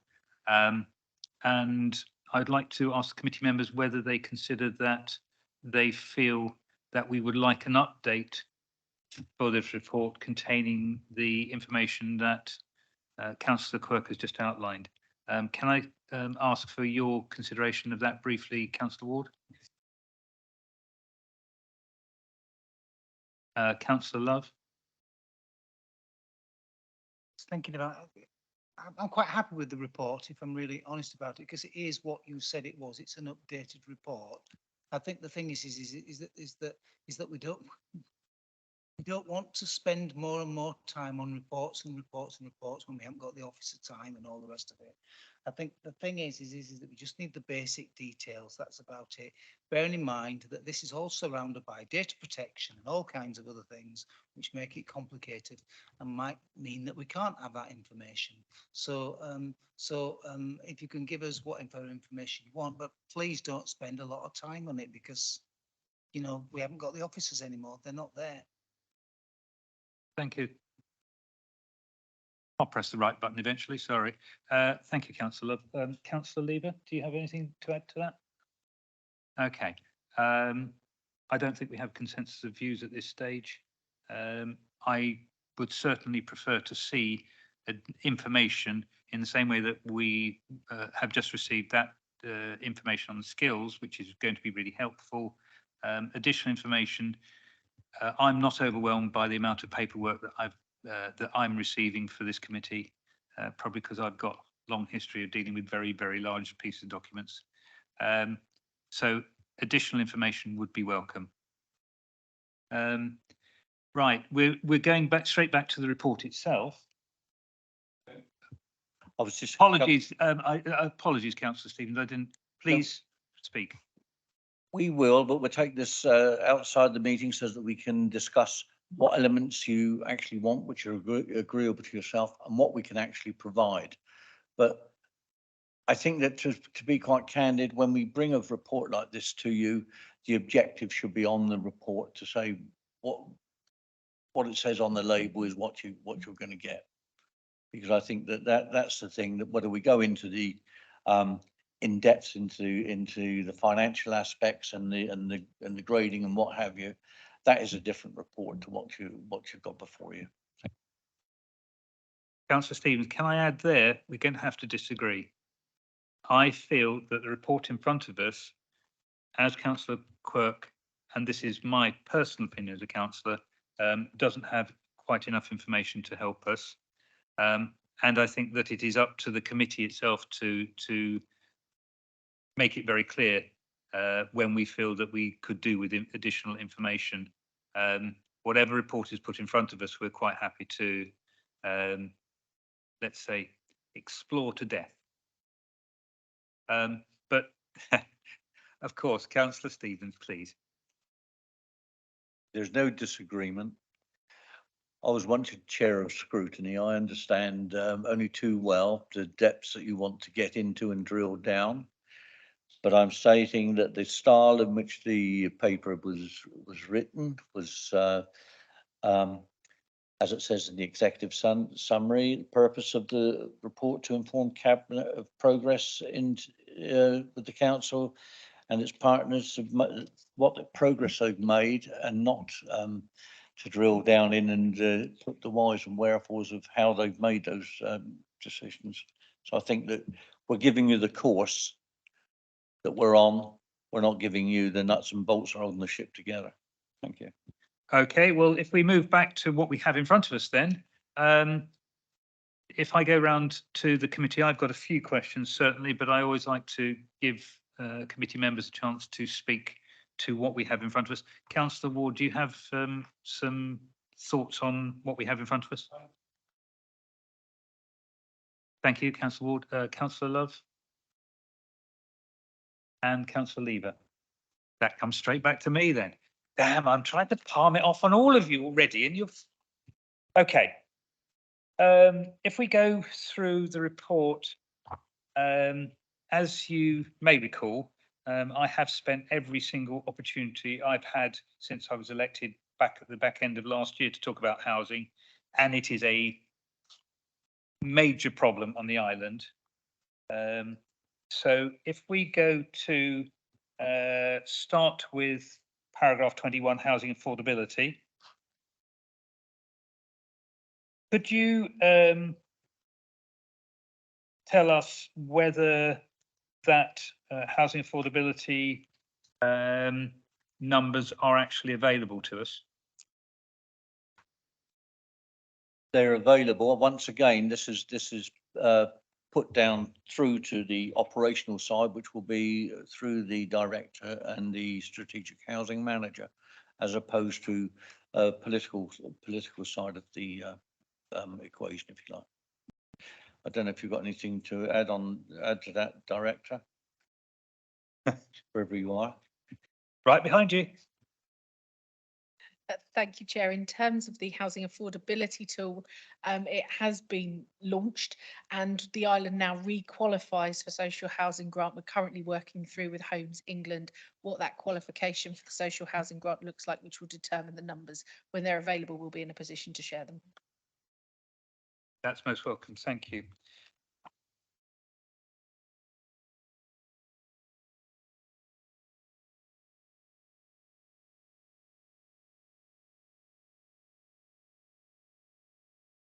I must learn to push these buttons until it says it has red in front of me.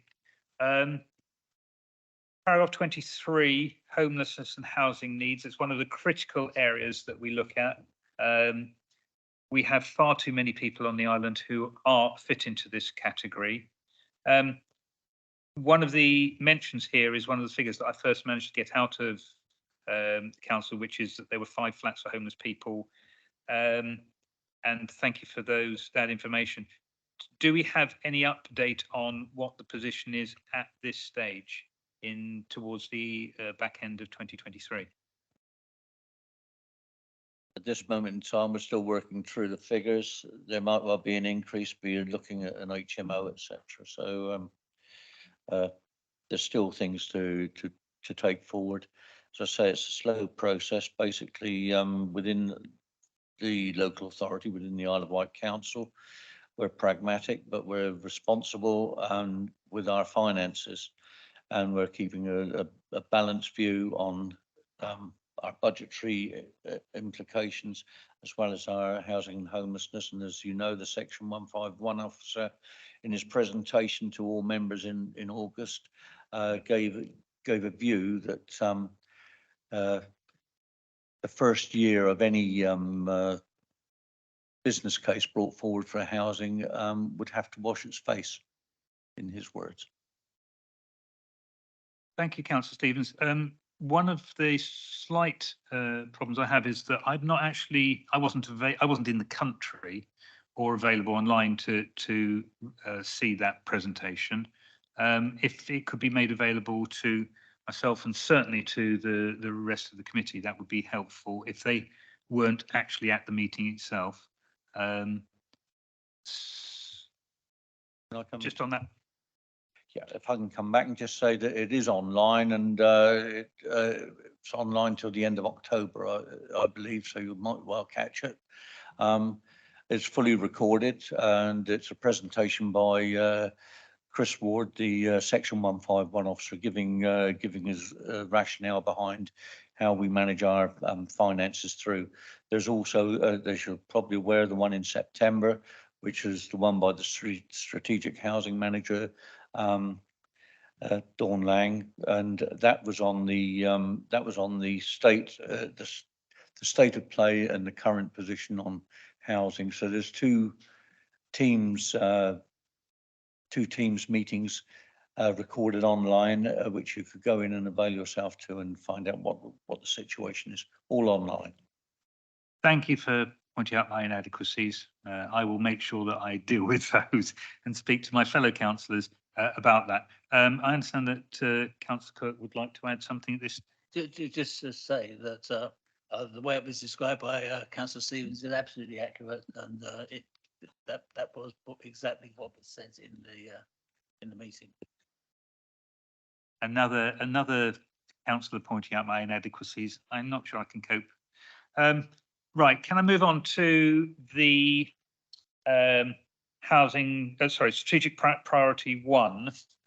If you go to page 2 at the bottom, that's council direct delivery approach. Obviously, that's something which the administration, when it first took power, was planning to do. I understand that things happen. I hadn't been able to establish that the project had actually been removed, and I'm really not quite sure why delays in delivery meant COVID requirement for the scheme no longer applicable. I would have thought the whole point of the delivery was to actually just get housing. Is it likely that that particular approach will be taken further?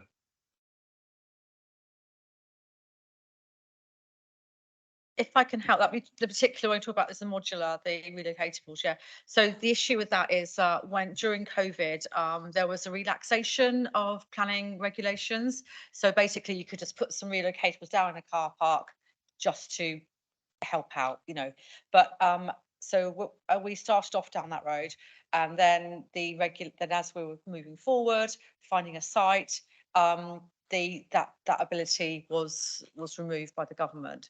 So they became more complicated. The site that we've chosen, which is down the harbour, also threw up some, we're doing some core drilling threw up some issues as well.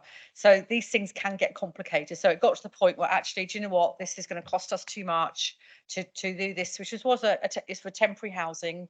It was valuable project, but it was just the wrong time, perhaps the wrong site in the end, but it's going to cost too much because everything kept going up as well as the time went on. So it was deemed that it wasn't good value for money, which is a very important point that Councillor Quirk's come up with, and that it's all in the back of our minds. Are we getting good value for the public money for the outcomes we're looking for? So it's not housing at any cost, is it? It's housing at the right cost within our value for money limitations. Does that help? That helps a great deal, and thank you very much. But I think it's safe to say that the committee would actually very much like to see housing full stop, and I'm sure that the administration are also keen on that to happen.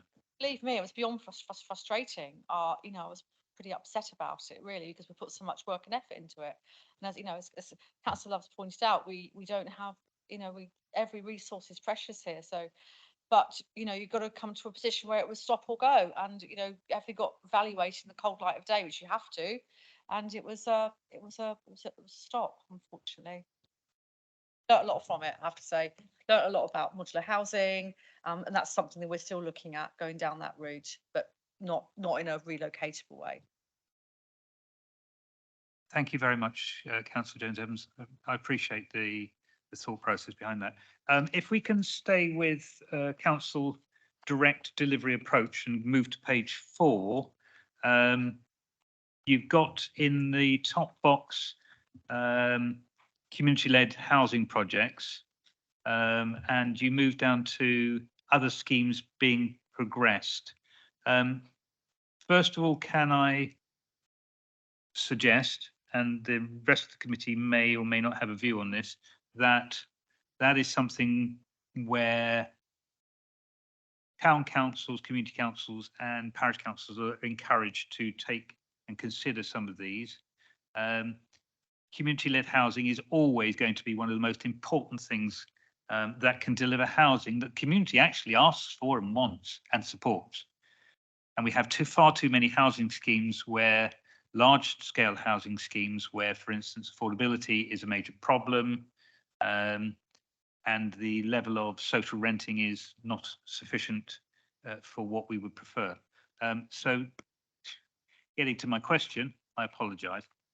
Other schemes being progressed, do you have any idea of the numbers or state of those other schemes? Not at this moment in time. We've got the Aspire one that's still going through. But we were looking at one other, and that was over in the West Wight, I believe, which eventually the organisation decided to withdraw and disband, I believe. Thank you, Councillor Stevens. I can actually update you. I mean, I know that one of the parish councils in Shalfleet, a parish council in Shalfleet, has been pursuing one, is still pursuing one. Obviously, it's community-led, so they are part of the partnership of that. And there's also obviously the possible one in at Yarmouth School, which may or may not be going ahead. So those are just 2 I know of. There may be others. Any additional information is always welcome. Come back and I'll say that, the Yarmouth School site is open to expressions of interest at this moment. So whilst there might be a community interest in that, there's also the possibility of others being interested in the site. The Shalfleet one I thought had been come and gone, to be quite honest, but it's still in process, I take it now. Thank you. Okay, yeah, no, I think that is, Yarmouth is certainly one where I wouldn't expect you to say anything at all at this stage in the state that it's in. Okay, I have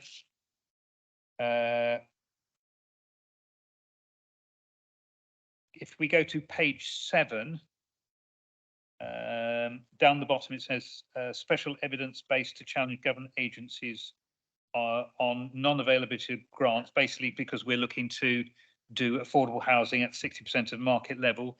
That is one particular area where I think that could make a difference for islanders, given the house price levels and the income levels. How far have we got with that particular approach?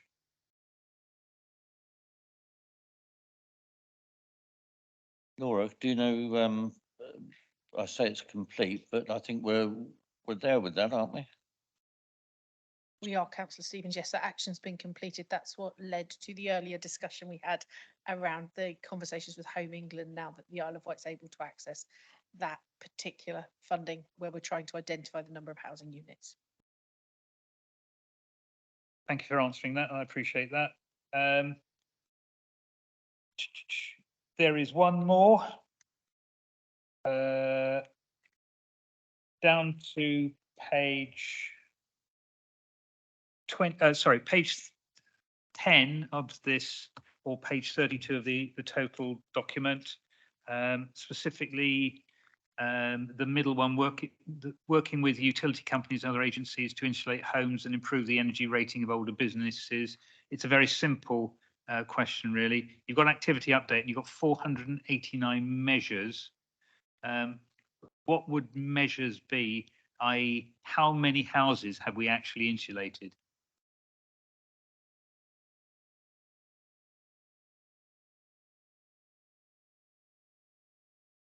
I'm going to say completely ignorant here, Chair. I don't know. Councillor We can Stevens, find out for you. you are never completely ignorant. There is Find out. that's never been a suggestion. It's you may not know that particular figure at this moment. I'll forward it to you. Thank you very much for that. Okay, I have no other questions on this particular. Let me just check that nothing else has come up in the minds of councillors. No, that's fine. That means that we move on.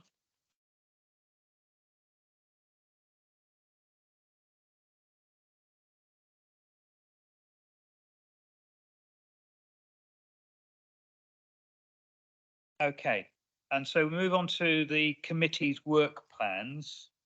I'd like to say thank you to discussions I've had with various councillors on the committee and to the officers who've been extremely helpful, one could say even guiding at times, as to the sort of approach that we can take and should take.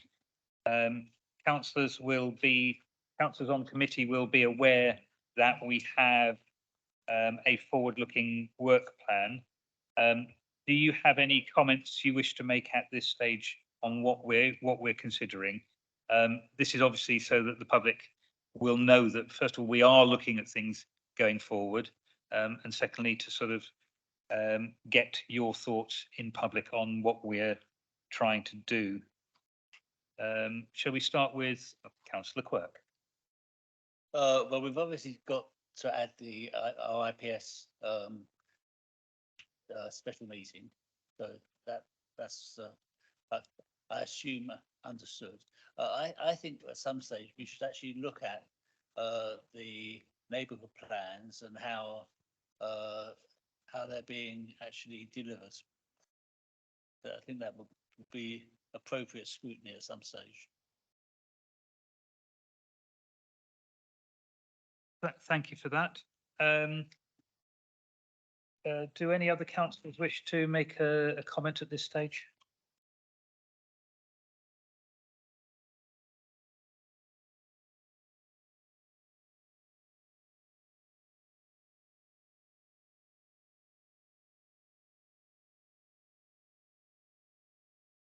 First of all, I'd like to ask Councillor Love to speak. You know, I was just going to, so 4th of January, we've got visitor economy. Just about managed to get it out. Can I ask just to, I think actually it talks about visitor, you know, a report from Visit Wight, but I'd actually like to try and get to the bottom of visitor numbers from the ferry companies as well. If that's at all possible, to see what the footfall is across the island. And if that's possible to backdate that to see what's happening over a period of time in terms of trends for the island, because that's important to the economy of the island as a whole, to know that if we're going up or down. And any data that we could really kind of gather around that. I know that that's difficult to get hold of, but I think that's really important. To see, to try and identify any issues early and what might need or might not need to be done from that. That's my only comment there so far. I think that's quite reasonable, and we will certainly include that within the work plan. Councillor Lever, do you have any comments to make at this stage? Okay. One thing we do need to do is to bring in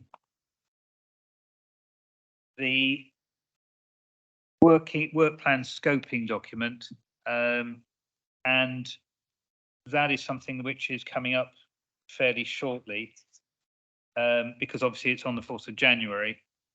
Is there any comments which the committee would like to make about that? It's right at the final page, agenda item 9A.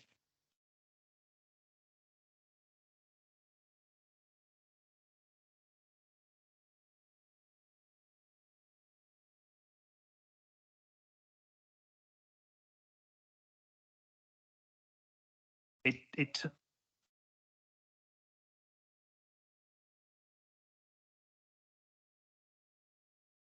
The footpaths and steps in Shanklin are crumbling off away all over the place, and so it's I've just declared an interest in something that it's talking about steps and paths.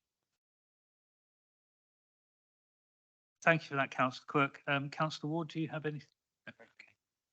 Councillor Love.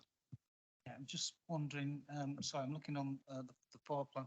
There's nothing about budgets in here. Do we scrutinise that at some point or not? Or just asking the question really? Is- Yeah. Oh, sorry. Yeah. What page are you on there?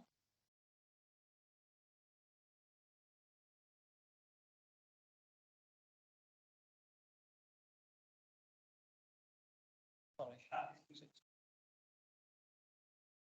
Apologies, Councillor Love. I think I may have misinterpreted what you were trying to look at. I do apologise. Can you just take me through that slowly? I'm just saying that the budget is coming up. And when, you know, when do we get to look at that? Because it's not on the forward plan, is it? It's not on the work plan. My understanding, unless I'm much mistaken, is that the budget is, first of all, it's a full council issue, and Yeah. secondly, it will be the audit committee who would deal with that particular aspect. Okay. Given that we have the chair of the council here, perhaps Councillor. Okay, and apparently I've just been told that it goes to corporate scrutiny as well. It's quite reasonable question.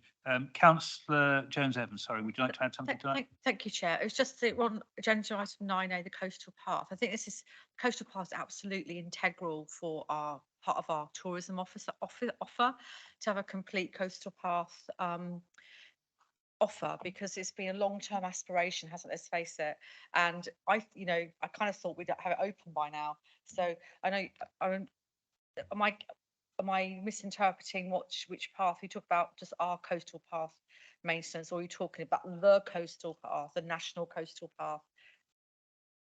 You talk about that as well. Yeah, I think so. I think I've got a timeline there. That was, or just wondering if this part of the budget, looking at the budget, how it's spent, is that also going to incorporate when it's going to be done and open, and what the timeline is? Because it's absolutely such an exciting project for us to have our complete coastal path. Yes, I believe that is, in fact, I'm sure that is one of the key things that we are looking at. It has taken a long time to get some of those things going. Councillor Quirk, you wanted to add something at this stage? Just about the specifics of the coastal path as it goes through the bay. At present, the coastal path should go down Osborne Steps, but they've collapsed and they're closed. So you would then take it along the cliff path and you take it down Appley Steps. They're closed. And the proposal at present is to take the path well inland over private property where the property owners are not very happy about it, or to take it down Cowley's Hill, which is a 70-mile-an-hour speed limit hill with no pavements. Something needs to be done about looking at the restoration of the pathway down the steps, because it's not going to be sensible the way it is. Councillor Quirk, you're quite right. I think that's one of the reasons why we need to bring that in. Can I just confirm that the committee would wish to bring this particular scoping document and the coastal path forward? There's actually no doubt about that. The administration and councillors are very keen on that, and I can declare an interest on grounds that I have both the north and the south coast, and therefore some parts of my ward, the MOD land, for instance, are going to be excluded out of that. So yeah, I think there's quite a lot of discussion which we can have on that aspect, and we will definitely bring that forward to the meeting on the 4th of January.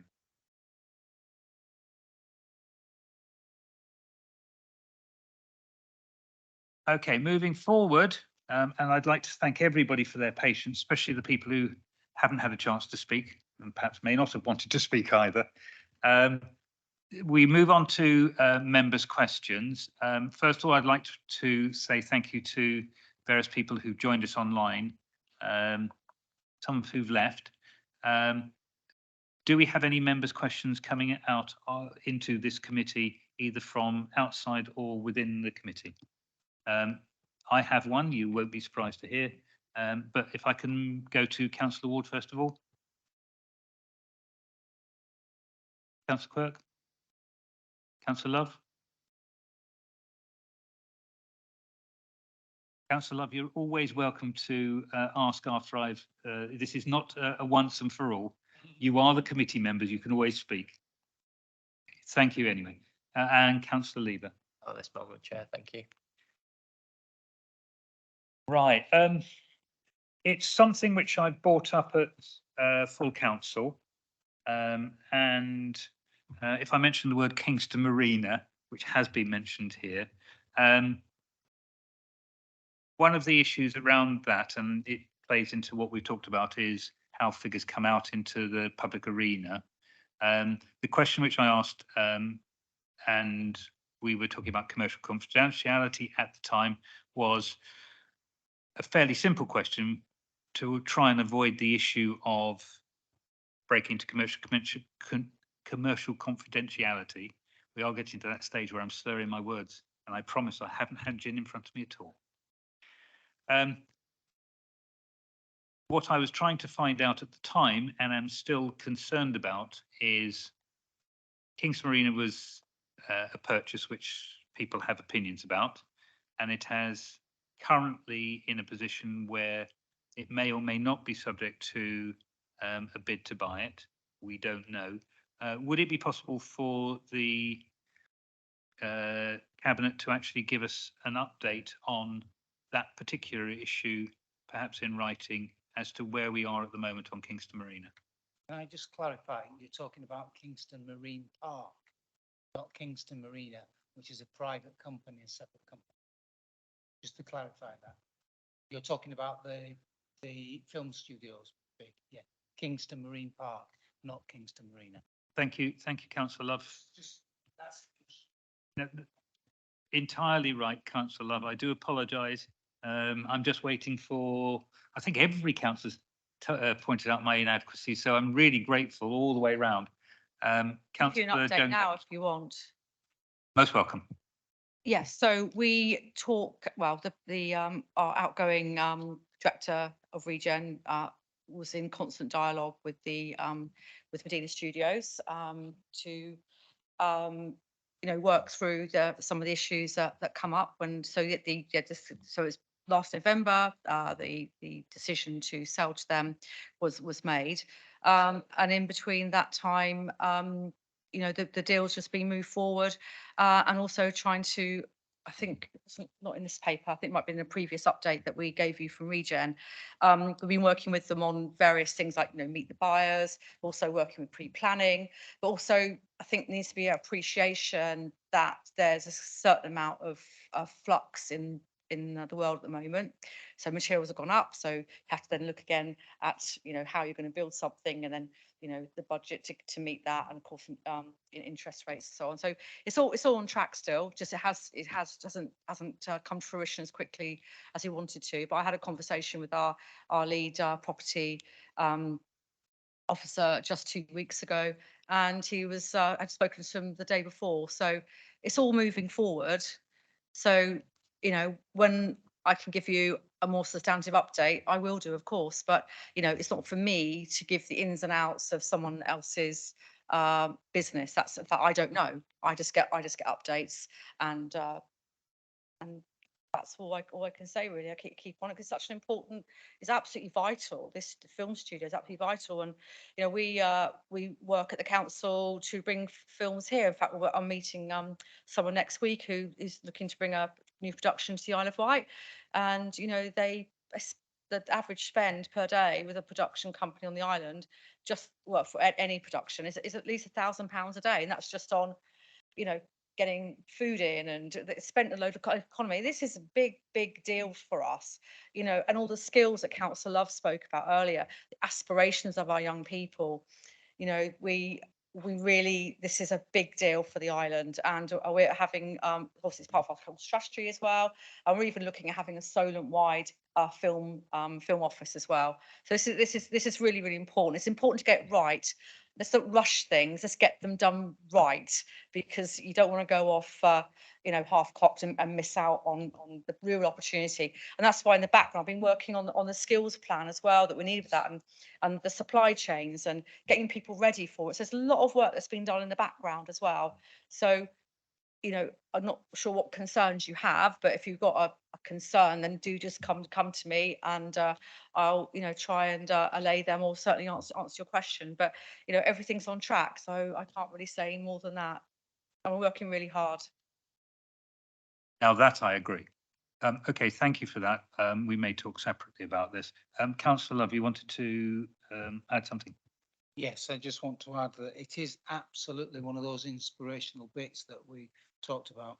I am aware that the writer's impact, you know, the film studio's writer's impact is having an impact upon their ability to move forward just at this moment. That does not mean to say that it will not move forward. I think what needs to be really clear is it's a valuable site, irrespective of whatever is or isn't built there.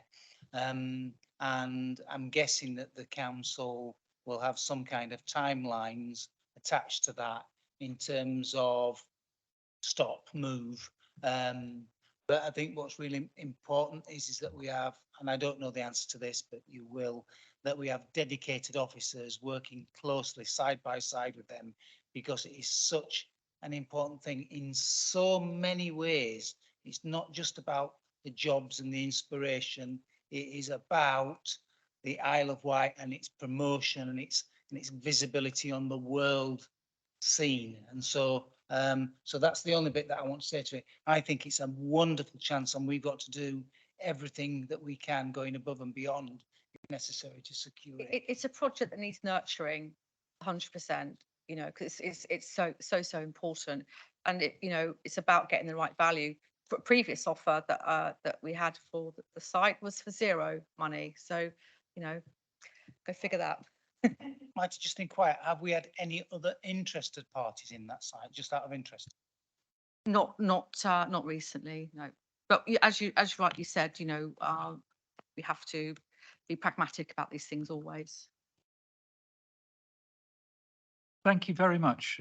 That has been very helpful. I have two more things to do in the committee. The first one is relatively straightforward.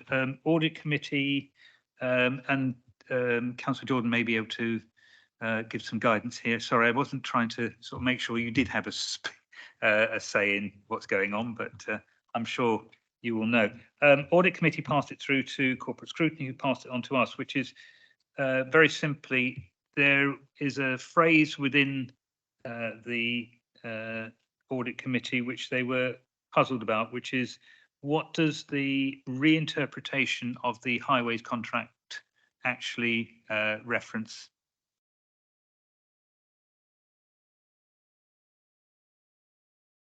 I don't know. I don't know, Chair. Reinterpretation of the highways contract. You got me on that. What's the context? I don't know. What's the context of that, Chair? It came out of audit, and my understanding was that they were concerned with the phrase about the PFI contract, which said there is a reinterpretation of that contract. But if you don't know the answer, then it would be unfair to push you any further at this stage. Look, I'd have to know the wider context of that. It does sound as though there are contractual issues that parties disagree on, and interpreting those contractual clauses may be what's being referred to here. But I just have to understand the wider context of that. I think I can provide a bit of context in that this comes from one of the previous meetings where they were discussing the risk profile of the council, and the strategic risk 11, I think, refers to a reinterpretation of the PFI contract. So that's how it's kind of come through audit, and they just wanted to know what that means. Reinterpretation of the risk share, perhaps, but we can't reinterpret the contract's the contract. We can interpret as we do and reinterpret some of the clauses contained within the contract, but reinterpret, not sure. The risk is that if the PFI contract fails, there's no plan B.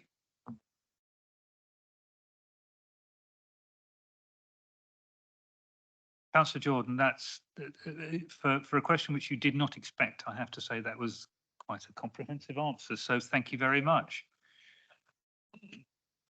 Thank you, Chair, for that. I'm trying to be absolutely honest, and whilst I do have quite a depth of knowledge of the PFI contract, I am struggling to understand what reinterpretation of it might mean. I think this is going back way back when the street lights were changed. There was an argument about the number of lights they were changing and the amount of lights. I wasn't there. It's something. If you got a day one day, Yeah. I'll talk and then we'll talk you through the huge amount of issues that we've been confronted with in the last 10 years. That was one of them, where the contract stipulated like for like on lighting, and we insisted that meant the same amount of lighting falling on the ground, and the contractor insisted that it meant replacing the same number of heads, even though the lighting is different and directional under the new heads and more widely spread under the old sodium heads. So that was one interpretation of what the contract means in like for like.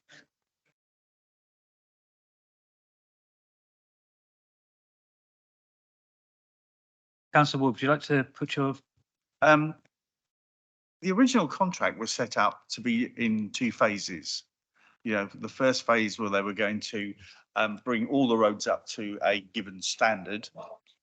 No. Well, they were going to bring them all up to a given standard. We were told all the roads were going to be brought yeah. up. But Not necessarily. contracts say that. And the second phase was the maintenance phase, which they'd maintain the roads to a given standard till the end of the contract. From what I can remember, the Isle of Wight Council was paying in towards the cost of that. Okay. And that issue was renegotiated to reduce our costs, the Isle of Wight Council's costs. Maybe that's what they were talking about. we can't do that, Ian. What we have done is negotiated savings within the contract and reduced costs to the council, but that reduced cost comes with a cut to services. We haven't renegotiated the proportion of money that we spend, which is currently about 2.2 million a month, 2.2 million pounds a month. It's eye-watering. It is indeed, and probably a subject for this committee to look at in depth, but not tonight. So thank you very much, and thank you, Councillor Wolf, for producing some extra information. And I won't talk about my lighting issues in Bryston. One, Councillor Love, please. Can I suggest that it goes on the work plan then, if that's what we're saying, that we want to discuss it in a bit more?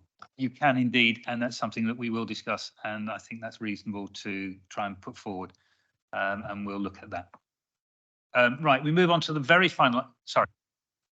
Yeah, I wonder if you would permit me to ask a question of the committee, and it doesn't require an answer right now.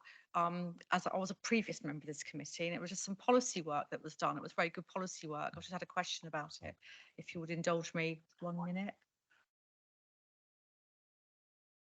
You don't have to answer it at all. It was just some really I've just come back from Wales, and as you know, they've gone to 20 mile per hour in Wales. Not everywhere, obviously. It's in the village town centres and residential roads. And this committee, and I think Chris, were you on it with me? Michael was on it. Yeah, it wasn't you. It must have been Michael Besant and other members. We did a lot of work, produced a paper, and it came to this committee back in January 2021. And there was some really good work that was done. We had loads of important evidence brought to us from all around the country, and it's just sort of sat there, this piece of work. And because what I find really exciting about these committees is that it's policy as well. And that's really helpful. And I'm just wondering if that was if I forward you the link to the paper, whether it's something you'd like to sort of pick up and have a look at again. And sorry, I'm very passionate about this. The leader and I don't always share the same views on it. We always don't share the same, not all. But road safety is really, really important, or road danger is really important. I mean, look at the latest KSI figures for children. There's 3 on the island in 2022, I believe, the last figures I saw. And what is acceptable level? Anyway, I'm not saying it's down to speed, all sorts of factors, but I'm interested in, and I think as a Mission Zero meeting last night, there was a lot of people that are very interested in this topic. I know there's a meeting in Knighton tonight as well. So thank you for your indulgence. I just wanted to put it out there. Thank you. Thank you, Jones Evans. I think it's safe to say that many of us share your viewpoint. It's something I've said repeatedly in public and to a lot of people. And I'm sure that the other committee members also have an opinion on this. It's something that we will consider, but not tonight. And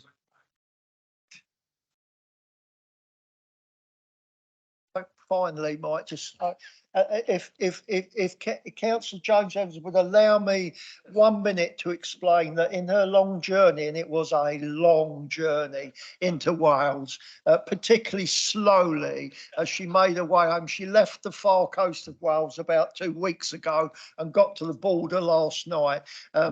She was being overtaken by mobility scooters at one point, but she did, and I hope she bears with me on this. She woke up this morning to receive a letter from the Welsh Government with a penalty notice in it for unfortunately not for speeding, but for driving in the bus lane. But marked on the penalty notice was her speed, and I'm pleased to be able to tell you it was 5 miles per hour.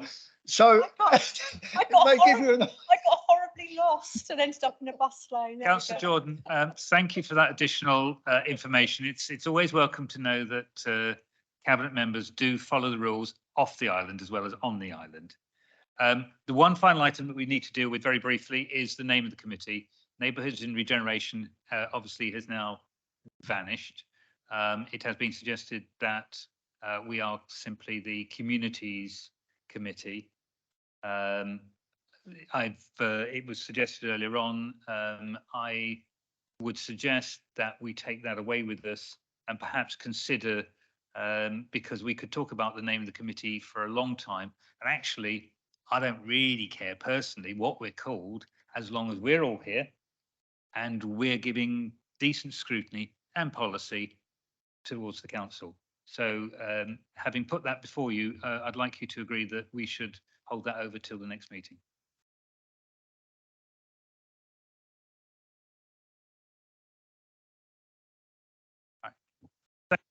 Thank you very much. I have no other items to add. I now call the meeting to a close at 7:26.